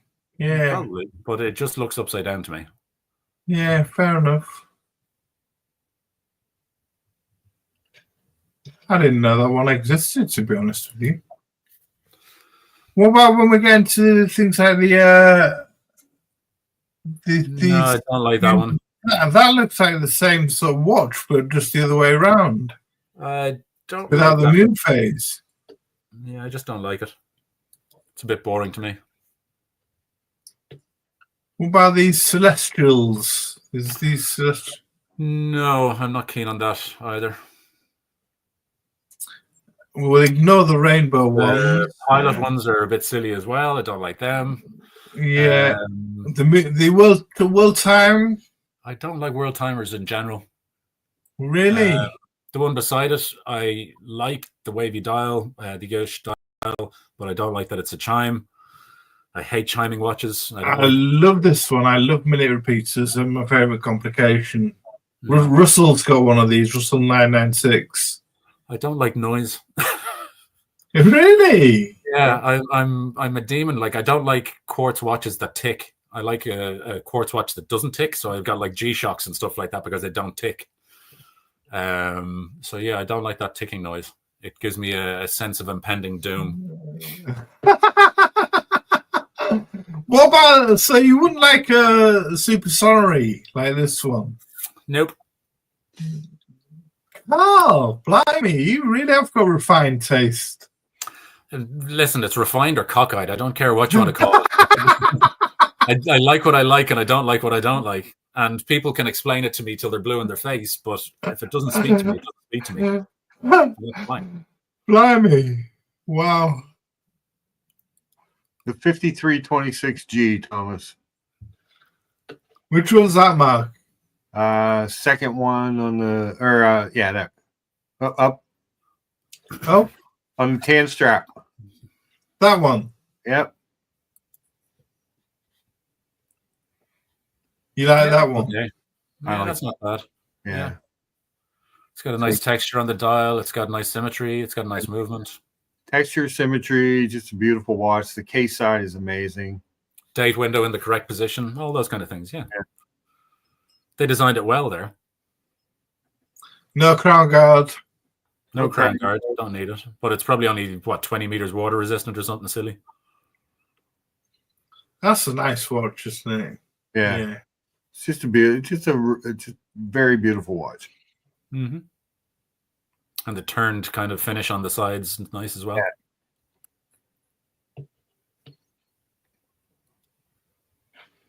So we can move on from Patek now. Yeah, we'll move on from Patek. And so Patek dress watches. Who else are we going to take a pot shot at? The next brand, Russell's a fan of. And he might not like you taking a pot shot at this, but it is Ulysse Nardin. You say you dislike everything except for some of the freaks, and not all of those. You just can't get the designs. So take something like the blast skeleton, for example. I mean, Well, that's just adding in diamonds for the sake of adding in diamonds. But no, I don't like. Yeah, well, okay. I'll get one without the diamonds. Let's have a look. The blast. They've taken an awful lot of watches off their site if there's only those 6. They have. Oh. Showing 115 products, but you can only have 5 designs. Yeah. No, they had these watches. What you call it? Jeff Bezos has one. It's one of these sort of chronography versions that they had from the 2000s, and they just had this weird look that I never got. One of the Marines? Yeah, I think it was one of the Marine ones, and they just had a weird style to them. Yeah. And you're like looking at it going, is it a dress watch? Is it a sports watch? Is it a chronograph? Is it a not? It just didn't make sense. So that was the one that I mainly didn't like. Now, the Freak, I think, is interesting. It's, they're trying something different and it looks kind of cool, but there's some of them that I wouldn't be that keen on. That one looks cool. Some of the slightly more goldy, dressier versions of it I wouldn't like. So I like the kind of fact that they're pushing stuff. That's 130,000 pounds. So it's got to look pretty cool for that money. Yeah, but they'll have other ones that are 100 grand and they don't look that cool. But that's, that reminds me of like work and stuff like that. Yeah. So what do you think to this marine line? The standard sort of. No, not interested. No. Not interested. Not interested. Yeah, so like I said, they've got a bunch of designs, and I think they're just pushing the Freak now because they realize that people are more interested in that than the other stuff. The chronograph just looks like, why have they got that Ulysse Nardin little metal thing on the rubber strap? Like, get rid of that. You don't need that. Go away. That's all right. Gold and navy are a great combination, but I'm not keen on gold. So, yeah. Yeah. I don't like branding on straps in general. Right. So you'll see, like, who is it? Maurice Lacroix do a lot of like cool sort of, Acon watches and stuff like that. But the rubber strap has this little M on it, and you're like, get rid of that. That just ruins it. So it's like little things like that would piss me off. What do you think to Ulysse? What do you think to Ulysse Nardin, Mark? I like the Freak. I like Kelso's new watch. I think that's really kind of cool looking. That lava or magma or whatever it was called, the Freak. Yeah, that's in general. I think they're a little dated. Like, I don't know. People don't know anything about them except for the Freak. Like, if you talk to an average watch person and say, what watches do they do? They go, the Freak. They don't go and say the Marine. They don't go and say whatever else. Patek Philippe saying we've yet to find a watch that Karl likes. I told you the ones that I liked. The ones that I don't like are the ones that are obviously rubbing you the wrong way. So, this one may upset a few people. And it's another brand you don't like, and that is Rolex. He said, you find Rolex too boring. They're just bought by people who have no personality or individuality, and they're afraid to step out with something different for fear of being judged. You're supposed to honk the horn on the bus before you drive it over them, Tom. I didn't realize you were going to try and throw me under the bus there. Thanks. Jesus. I love that. No, but I can get on board. I mean, they're the hype brand, aren't they? The main hype brand. Listen, over-marketed, over. Well, yeah, they're fine. I have problems with the way that they run their business as a philanthropic endeavor, so they don't have to pay taxes. But besides that, it was interesting. Like, you sent a video of what's his name, Beckham, his son, and he's talking about the Pepsi and the fact that he names the watch that he's wearing a Pepsi and all this kind of stuff. And you're like, that's the typical sort of person that I'm talking about. they were given this thing, or they bought it because they wanted people to know that they'd made it.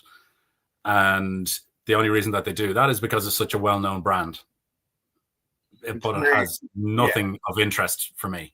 They just keep redoing the same styles. For a lot of people, Rolex is a very aspirational piece. That's fine. Yeah, but it's an aspiration of, like I said, people who go out and say, oh, I need to get a big money watch or whatever it may be. And everybody knows Rolex because it's been in every fucking movie and everybody talks about it. So that's what they do. It just seems uninspired to me. It's like you're not interested in watches if you go out and you buy a Rolex. It's too easy. It's just like, oh, I need an automatic watch that everybody knows that I have an automatic watch that's kind of cool. Oh, I'll buy a Rolex. Oh, wonderful. You put an awful lot of thought into that. You know, whereas if you're actually interested in watches, you'll sort of seek out something else. And it'll speak to you for the design or the look or the mechanism or the, you know, the proper kind of heritage. I mean, this is a company that's barely over 100 years old. There's other brands out there that are, you know, pushing 200 years. Yeah, I get that. But I think it takes a person to be a real watch nerd to be delving deep. To be delving deep, yeah. To be delving deep into other brands. I think Rolex is such a luxury name, isn't it? It's up there with Louis Vuitton and Hermes bags, and it's one of the first brands that people think of when you mention luxury.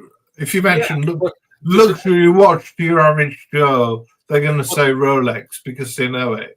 Grant, I have problems with some of the things, such as their pricing. I think is too high for the watch that you get. Yeah, I think that they, you know, they're playing into the fact that everybody wants it and there's waiting lists and all that kind of shit, which I don't appreciate. You know, if I've got money and I want to buy your product, let me buy your product. Don't be a dick about it.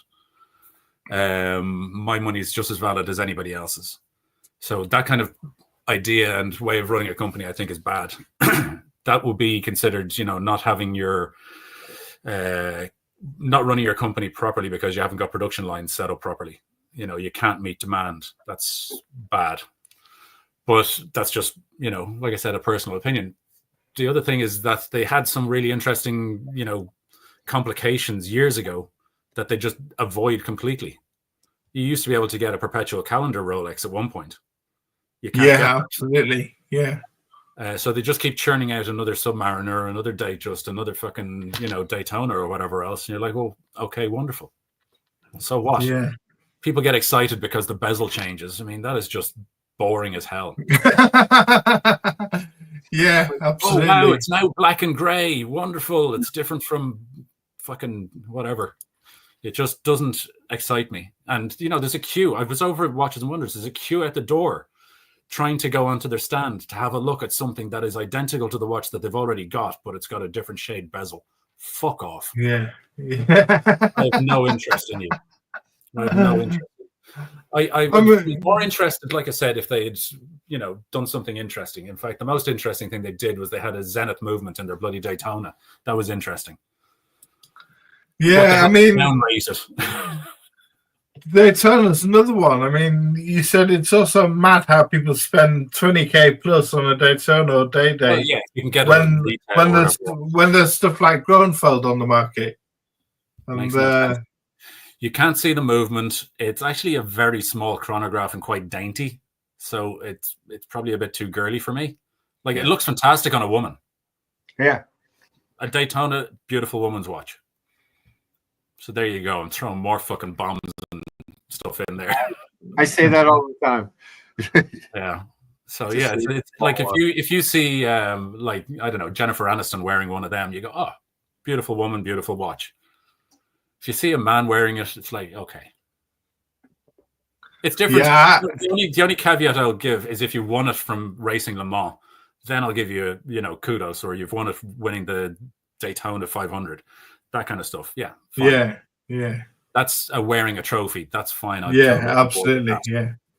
But I can't get on board with the Daytonas, to be honest with you. It's I'm not a fan of it, to be honest with you. It's as overhyped, Don't get it. But I mean, Rolex, if they really wanted to, they could, they could produce more watches. They could do whatever they do, but they won't. They already produce over 1 million watches, and people still can't buy them.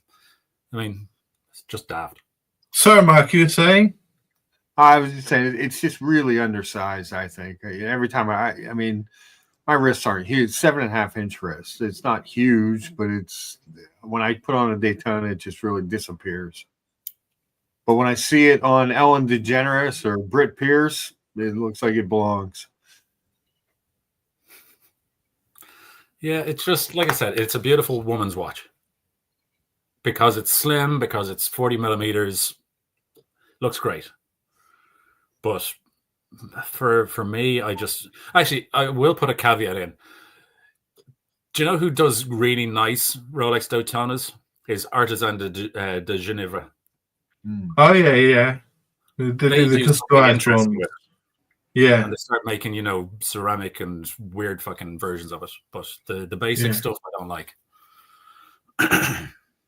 Yeah. Yeah, I'm not a Daytona guy myself. So we've had the Rolex hate segment. I mean, they don't make enough different style cases for me. A lot of their watches are the same sort of case. I mean, the GMT is basically a Submariner case. The Milgauss was an Air King case. I don't mind that the cases are the same because, like I'm a big Omega fan. I love the lyre lugs. And they do the lyre lugs on a number of different watches. But the dials aren't the same. So if you look at Planet Ocean versus the 300M versus the Aquaterra, the dials are all different. Whereas on the Rolex, it's the same dial. But I mean, if you have a look at the Yachtmaster next to a Submariner, the only difference is one has a matte ceramic dial and the other one has a shiny ceramic dial or bezel. Yeah. Nearly identical. Why are the two of them existing? It makes no sense. Yeah. So we'll move on to another brand which don't have different dials, and that is Fuda. You said that you're lost in between all the different tweaks and options of the Black Bay. Is it 58 or whatever? You don't know. You don't care. Yeah, I fully understand where Tudor come from and that it's meant to be the sort of funky younger brother or sister or whatever you want to call it of Rolex. Fine. I find some of their watches, like, you can't tell. Oh, somebody, like, one of my friends was messaging me and he's saying, oh, I've got a 54 coming. And I was going, well, what's a 54? What size is that? What's it look like? I don't know. It's all just Black Bay, Black Bay, Black Bay. And this is all sort of Davide Serrato and his, design sort of led stuff before he went over to Bremont to fuck that brand up. But you're just looking at it and going, okay, it's nice. It's a good dive watch. I think it's a little bit expensive for what it is. I think that, Rolex get their yayas off making, certain stuff that they can't make with their own brand. The whole sort of dressy version of Tudors completely baffles the hell out of me. I don't understand why they exist at all. Yeah, these over here. Well, it's not just those. It's like the Prince or whatever they called it.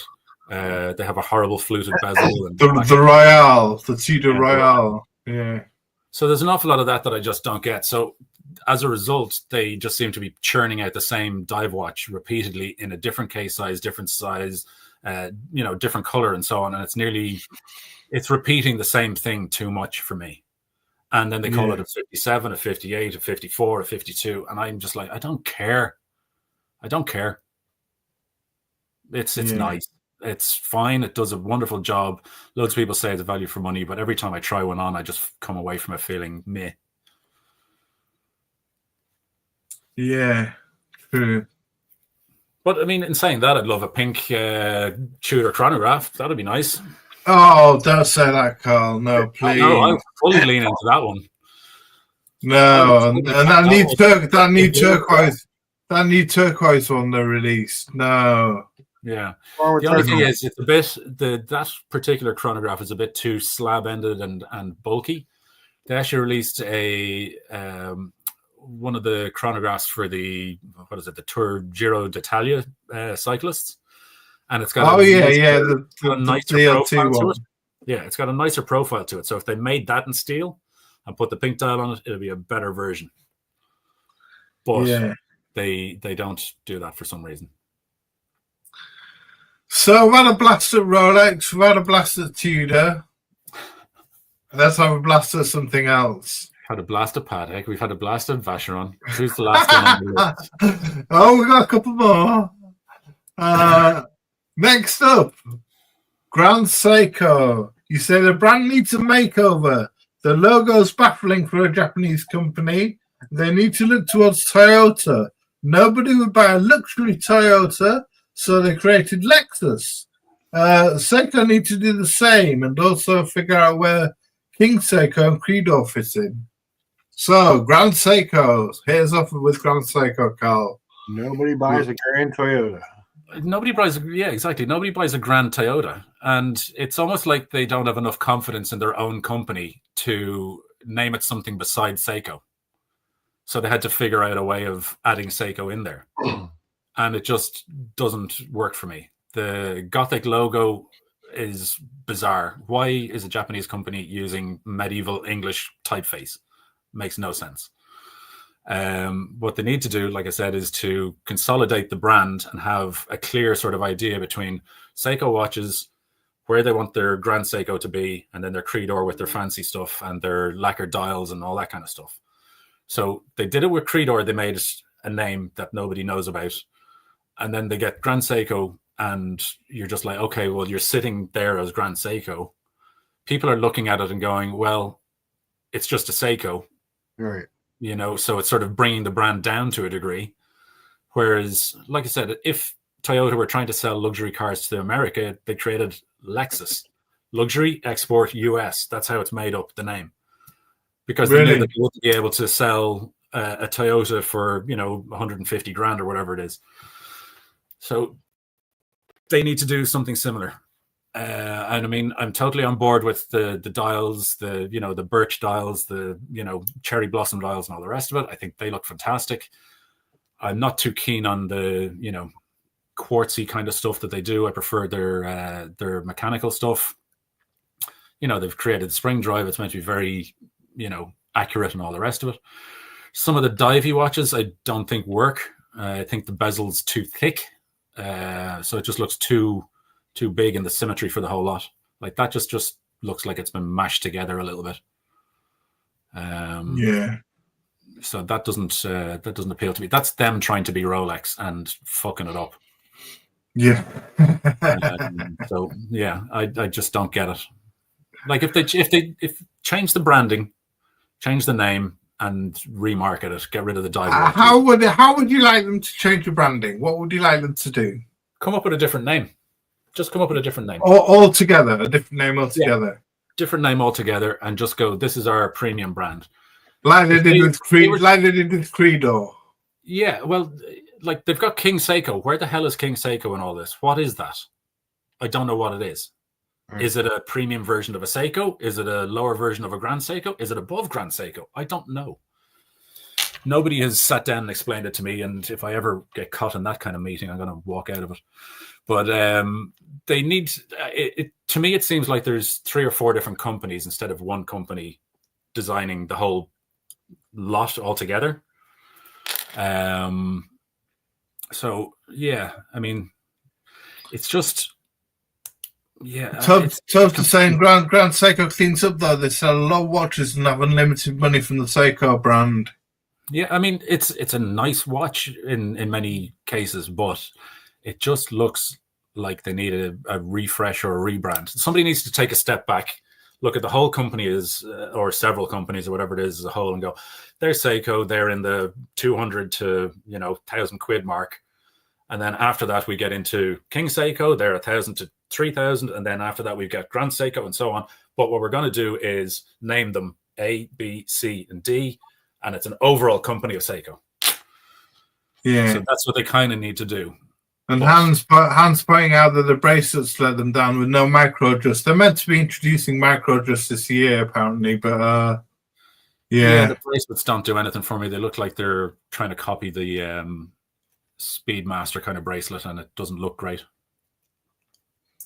Yeah. So yeah, you've basically got a dive watch there with a Speedmaster bracelet with a copy of what they think, ChatGPT is called a Rolex. It's mashed together with some, Japanese and Chinese hands. So yeah, it just doesn't work for me. Hi D, good to see you. Yeah, great to see Karl. It's great having Karl on. He's thanks, he's Tom. dropping some truth bombs. Great to have Mark on too. What's your opinion, Mark, on Grand Seiko? I am a diehard name hater. I go off on once a month on my show about the Grand Toyota, Grand Honda. They don't do it. You get an Acura or a Lexus, and this is just me because I don't hang out. I'm a mid-tier guy. I'm like 10 grand and under guy, and my friends aren't normally watch friends, and to them, I feel like the name Grand Seiko brings down, in their opinion, what I would be wearing on my wrist, because they only see Seiko, they don't see Grand Seiko.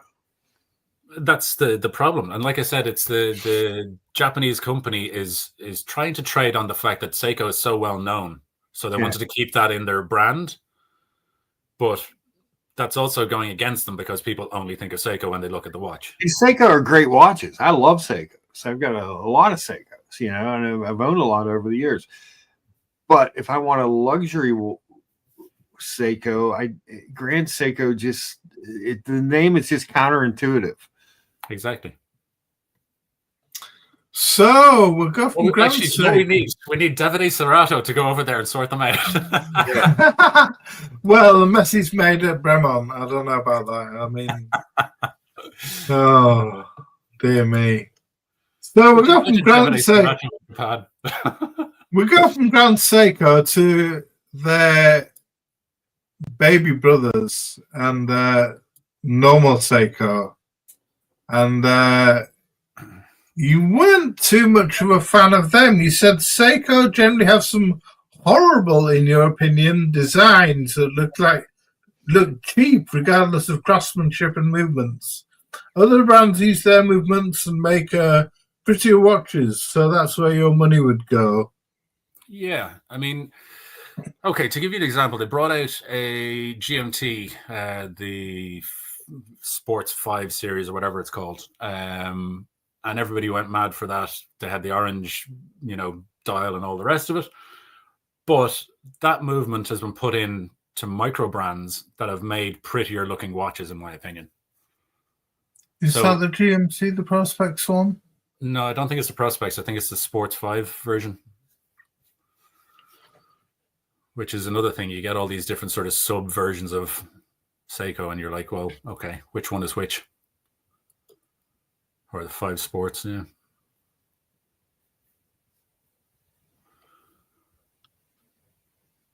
Like, they're fine, they're utilitarian, they do what they're supposed to do, and, they're great entry-level watches, but I just find them a bit... There's the GMT there on the left. So that movement is meant to be fantastic, and they put it into, there's other companies that use that movement and put it into prettier versions of well-designed watches, whereas I think the design of that is just a bit generic. Right, okay. As a I've gone them... Chinesium. It looks what, sorry?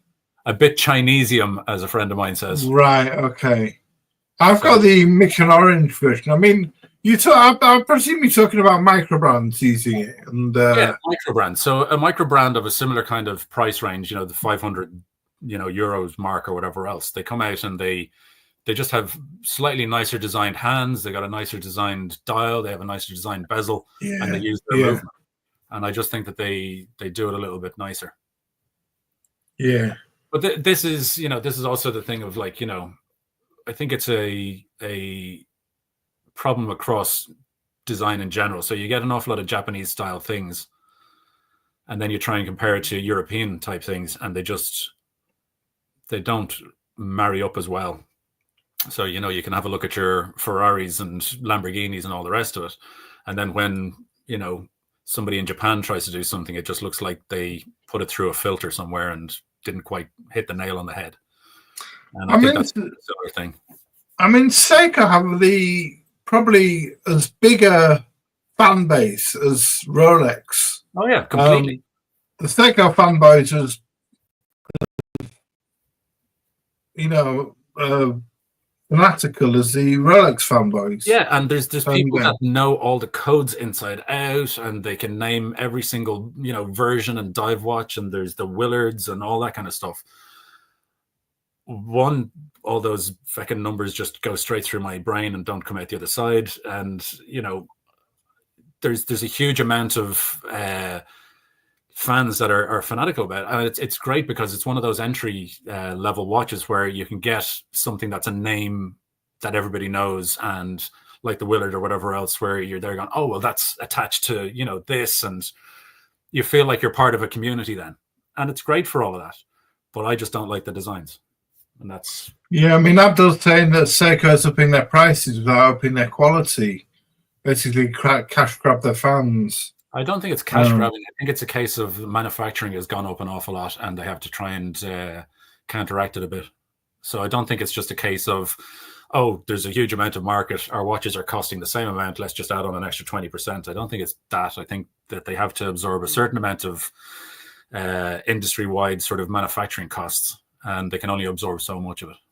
So I'd say it's a little bit of that, because I know from my own experience, when you're getting a quote for something, you know, you've got it this, and then next year it's up by 5% because the cost of the materials have gone up and so on. So I don't think that can be wholly down to why their prices go up.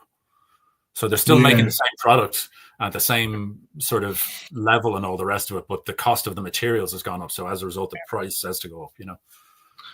Yeah, what's your opinion, Mark, on Seiko? I like Seiko. I think they're great, you know, kind of gateway drug into the watch hobby. And I think that they make they got a very diverse catalog, very confusing catalog in a lot of ways, like he was saying, with all the numbers and stuff. But some of their watches are really nice. That first watch you showed when you first pulled up the Seiko, that GMT, I can't remember the code for it, but I always like that watch. We need Ben here. He knows all the codes. Yeah. He's a big Seiko fan. I like Seiko. I don't even dislike Grand Seiko. I just dislike the name. Yeah, it's like I said, it's the branding and just a slight tweak here and there, and it'd be fantastic. The other thing that annoys me about Grand Seiko is they keep sticking a power reserve on beautiful dials, and it's like, why are you doing that? Like, if you just left the dial completely without the power reserve, like especially some of the ones that are like, you know, a snow dial, it kind of looks like a half an angel doing like a little snow angel on the side. You're like, no, just stop doing that. Make it a nice clean dial. Yeah. So we've got a little question here from the Escapement Show. Opinions on Breguet, Karl? Breguet have some interesting stuff. It's a very sort of old worldly kind of style. I don't get the Type 20 chronographs. Don't quite know where they fit in. I think they're great for their older style, the Louis Breguet kind of style stuff. Swatch need to figure out what they're doing with the brand, because it just sort of sits there and does nothing. But yeah, they do some really nice, complicated pieces. But like I said, I don't understand the pilot's watch, where that comes in. It's a little bit of a confusing one. It kind of needs somebody to go in there, shake it up, and sort of see what falls out. The history of Breguet is better than the modern Breguet. Yeah, well, obviously, there's an awful lot of brands that are mere shadows of their former selves, because they've gone through so many different, you know, companies and hands and investors and whatever else. But we talked on the last show where that Type 20, they seem to really be intent on pushing that watch. Yeah, because I suppose it's more of an appealing design to the general public. You know, people are more interested in maybe buying a sports watch or a pilot's watch or a chronograph than they are in a, you know, a grand complication in a gold case, you know, with that you'll only wear at a dinner party, you know, that kind of style. So they're probably trying to get some sort of watch out there to get a bit of income going. That's what it kind of looks like from the outside. I could be completely wrong, but you know, that's what it looks like to me. I've been told to shoot a link for Easy Company, so if you want to join us for the end of the show, Easy, you can hop on. I just want to give a shout out to let's just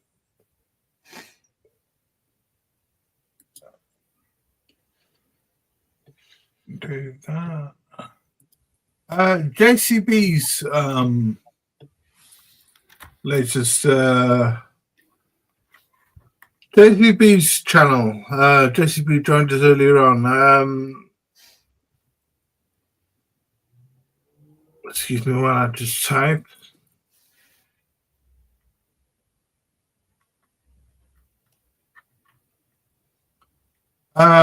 Yeah, he's been doing some streams with ID Guy. He used to do them a while ago, and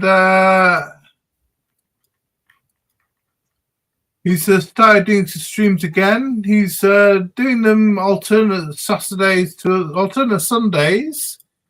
And if you want to subscribe, just check out his channel. Give him a subscribe. I don't think that's the right link. Is that back to your Pornhub link again, Tom? UB doesn't look like the YouTube link. I'll send a link to his channel. Their channel. Here we go. Ignore that link. I'll just delete that.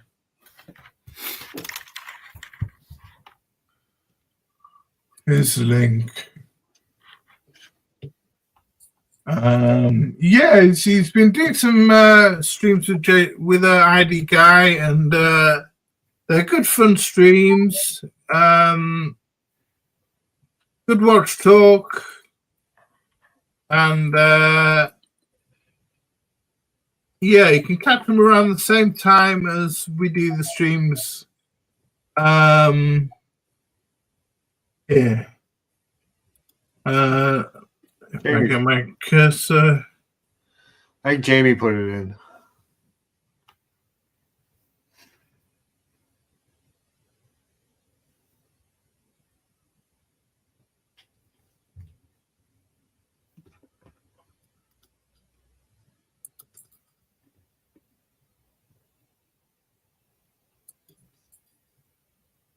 Yeah, so that's the link to his channel.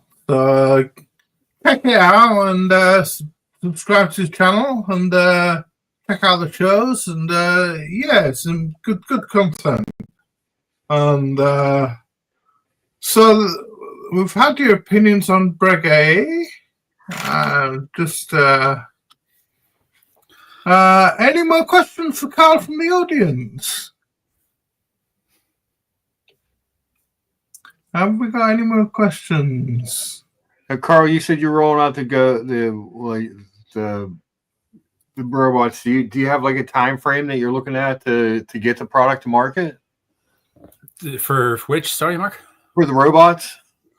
Well, it's one of those things that it's pretty much fully designed and ready to go. It's just a case of getting the funding. So once the funding is in place, then it can actually, you know, move forward. So there's a couple of little design tweaks that I'd like to do with it. So the prototype basically has static arms, so you can't move them, and a static key at the back. So there'll be an update on that where you'll be able to actually move them and stuff. And then the finish is actually going to be a glossier finish than the matte finish that you see on this. Okay. And it's going to have a stand that it sits on. So it'll just sort of be more of an elevated kind of plinth. It's funny. I was going to ask you about the arms because it almost looked like you could set watches in the hands. But when I showed it to a couple of friends, we were out at one of our sort of little watch meetups, and we had whatever about 20 watches with us, and we tried to get as many watches onto the actual robot as possible. So there's ones hanging off the antenna, ones hanging off the hands, everything like that. So yeah, it was good. But no, I've been designing some other bits and pieces that I hope to showcase soon. Nice. Eagle-eyed people can probably see them in the background, but yeah. Stuff that isn't watchwinder related, but is still in the accessories market. Yeah, Abdul says the arms could be bracelet or strap holders. That's a good point. Yeah, I mean, there was all sorts of thoughts of having sort of the plinth would have like a pull-out drawer, so you'd actually have, you know, like tools in it and a couple of straps and things like that. So yeah, there was a couple of little tweaks and ideas that I wanted to run through. Nice. And Mikey, you say can't wait for Tom B to be in Geneva, Watches and Wonders. And that's one thing I just want to mention. I want to say a huge thank you to original OC, the original OC, and Curly for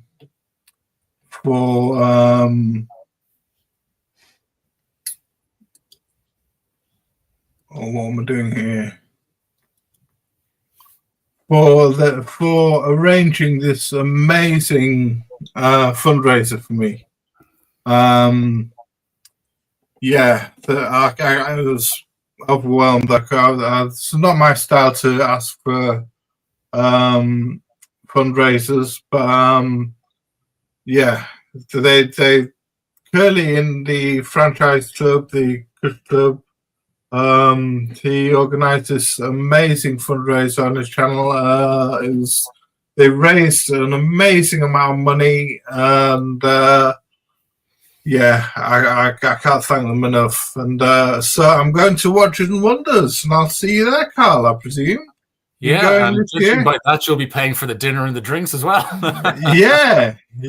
So dinner. Yeah, absolutely. We'll meet up and we'll have dinner and drinks. Fun the last time. Yeah. So I can't thank OC, the original OC, and Curly enough, and everyone who's contributed, everyone who's donated. Thank you from the bottom of my heart. It was good fun going out to dinner with you, and you were doing live streams of your YouTube channel in between, like, you know, the main meal and dessert and stuff like that. Like, how are you, Tom? And he's just there looking at his phone and talking into it. And you're like, what's going on? Oh, he's doing a YouTube channel. All right. Thomas, first off, you deserve it. And second, one of the highlights of my show last year was that Sunday when you came on for like a half hour and just showed my audience around what you were looking at Watches and Wonders. So I look forward to that again. That was truly a great experience. And I didn't know you were going to do it. You just sort of popped on the panel and said, "Hey, look where I'm at." You know, it was cool. So yeah, I mean, it was the first time that I went there last year as well, and managed to meet up with Tom and wander around some of the different stands and stuff like that. So it was good fun. Yeah. Yeah. I actually brought the robot on a little tour over there and went in and had a meeting with the guys in MB&F. Yeah, I missed that. I wanted to come with you to the MB&F.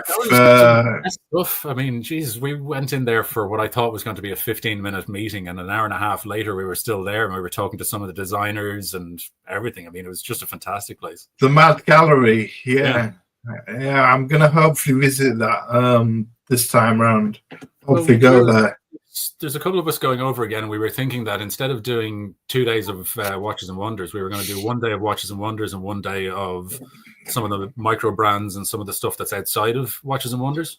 Yeah, because there's a lot going on. There's a lot going on apart from just Watches and Wonders, isn't there? Yeah. There's several sort of satellite shows that go on around, aren't they? With the yeah, I think that they are more interesting. You know, you can go into Watches and Wonders and stand in the queue for Rolex, or you can actually go and see something interesting in one of the other stores. You know, so I think that you can really do Watches and Wonders in a day maximum. You could probably do it in less than a day, but there's just so much stuff around the actual city of Geneva to call in and see. So between your Mad Ones and the different stuff, there's also there's a hotel. The name's gone off the top of my head, where they have an awful lot of the micro brands and, you know, high end stuff, you know, and they'll showcase their stuff. So they basically rent out different rooms. I think it's the Beau Rivage, and they rent out different rooms for different brands, and you can go in and, you know, talk to the guys that are making these things directly. And it's, you know, fantastic stuff. We've got Easy Company joining us. Welcome, Easy Company. Hello. And if I can just say, easy on deck. That is my call sign. I always say easy on deck. Very nice. I'm an Australian, but don't hate me because I'm an Australian. I love America. Oh, really? I'm the only American on the panel. So. You're Canadians. No, we're not Canadians, Easy. We're just about to shut down the show. So have you got anything to say to Karl? Have you got any questions for Karl? Well, I'm Australian. I would like to know where Mr. Karl is from, and Mr. Thomas. I'm from Dublin in Ireland. Ah, okay. I'm from the north of England. Jesus. I thought I couldn't pick your act. Well, I've been living over in Hanoi for 18 years. So very nice. So excuse my I couldn't pick up your act. I just heard the accent, and well, I was invited on by a friend of yours, and I'd just like to say hi. Hi. Hello. Mark says, anyone know if Waterford is happening this year? I believe that Brian Leach has told me that from Sidereus Watches, he's told me that it's happening in May. He's on the board. He's on the board, and the Waterford Festival of Time in Waterford, Ireland, will be happening in May. It was an amazing show in 2023, sorry, and there's Andreas Stra, there was Simon Brett, there was Karowitz Lehnen, Stefan Kadoki, GOS Watches, John McGonigal, with his Elon Watches.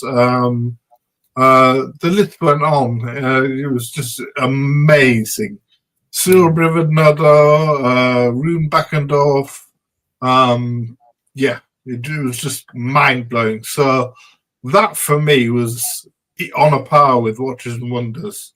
It was very similar to the stuff that we saw when we were over at Watches and Wonders. Remember in the Independent, the Independent thing that had Harry there and Barbara Palumbo, and it had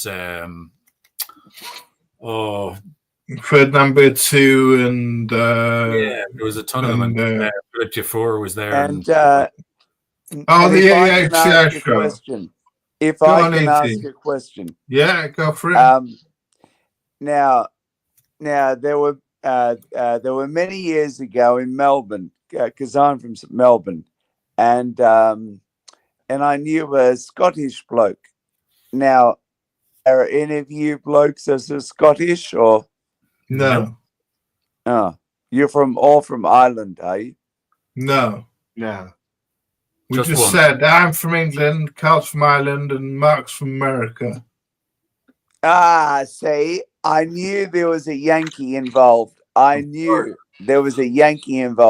Ik even knew. See, that is the Scottish. That's the Scottish. Come on, Jamie. I'm dying up here. Come on, Jamie. You got to help me with this. There's one Scottish person, and they're all like, "Oh, who's this guy?" Ik even knew. I don't think we're really following you, Easy Company. So there's there's a Scotsman amongst you.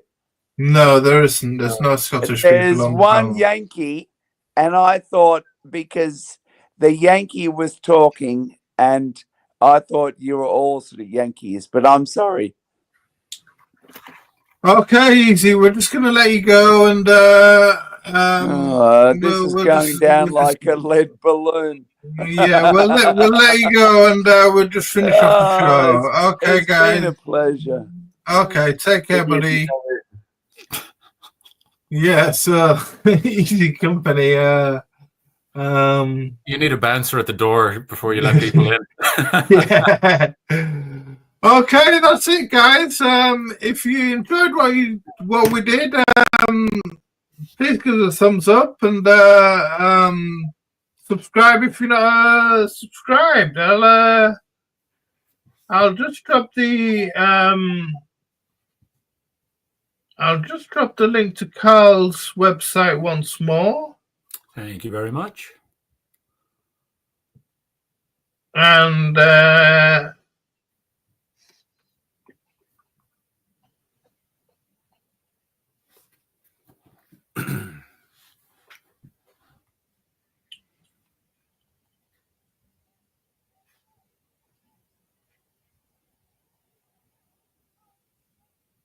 yeah, check it out, chromecaliber.com. Links there. Check out JCB's place for stream probably next Sunday. And check out Lutrabetic Time, Lutrabetic Mark. Do you want to drop your link in the chat? Sure. You've got Wrench, haven't you? Yeah, I do. I'll drop my link. Hold on. We'll pull that up. Just drop your link in the chat. We'll be on tomorrow, 10 a.m. Eastern U.S. time. Very good. Yeah, and Bafaris, thank you. Yeah, we've reached 400 subscribers. So thank you, everyone, for your support. Thank you. That's brilliant. That's brilliant. We'll have to do a giveaway for that, I think.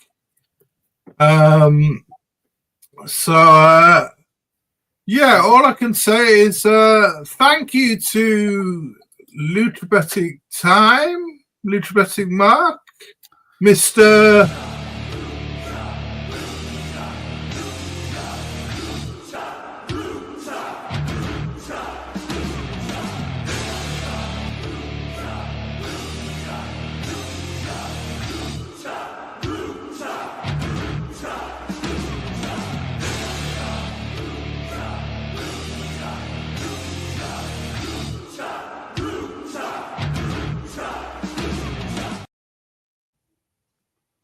Thank you, Thomas. And thank you very much to Mr.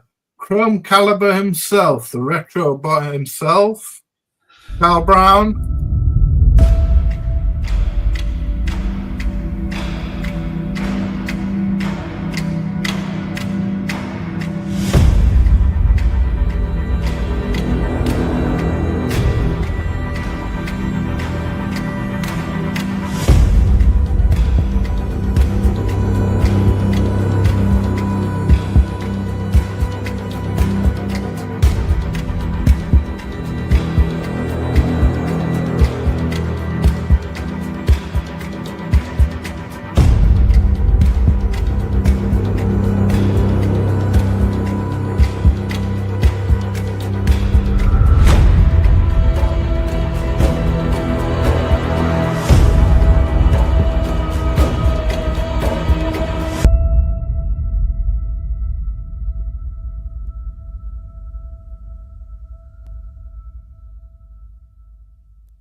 Yeah, thank you for joining us, Karl. Thank you for joining us, Mark. Thank you for joining us, JCB. And briefly, thank you for joining us at Easy Company. Although I was a bit unsure what you were trying to say there, Easy Company, so sorry about that. Yeah, thanks a lot, everyone. And as I say, give us a thumbs up, subscribe, and hopefully we'll see you in the next one. So take care, everyone. And we'll see you next time. We'll see you next time. And I've just lost my mouse. Connection lost, connected, and Yeah, we'll see you next time, guys. Take care. Take care.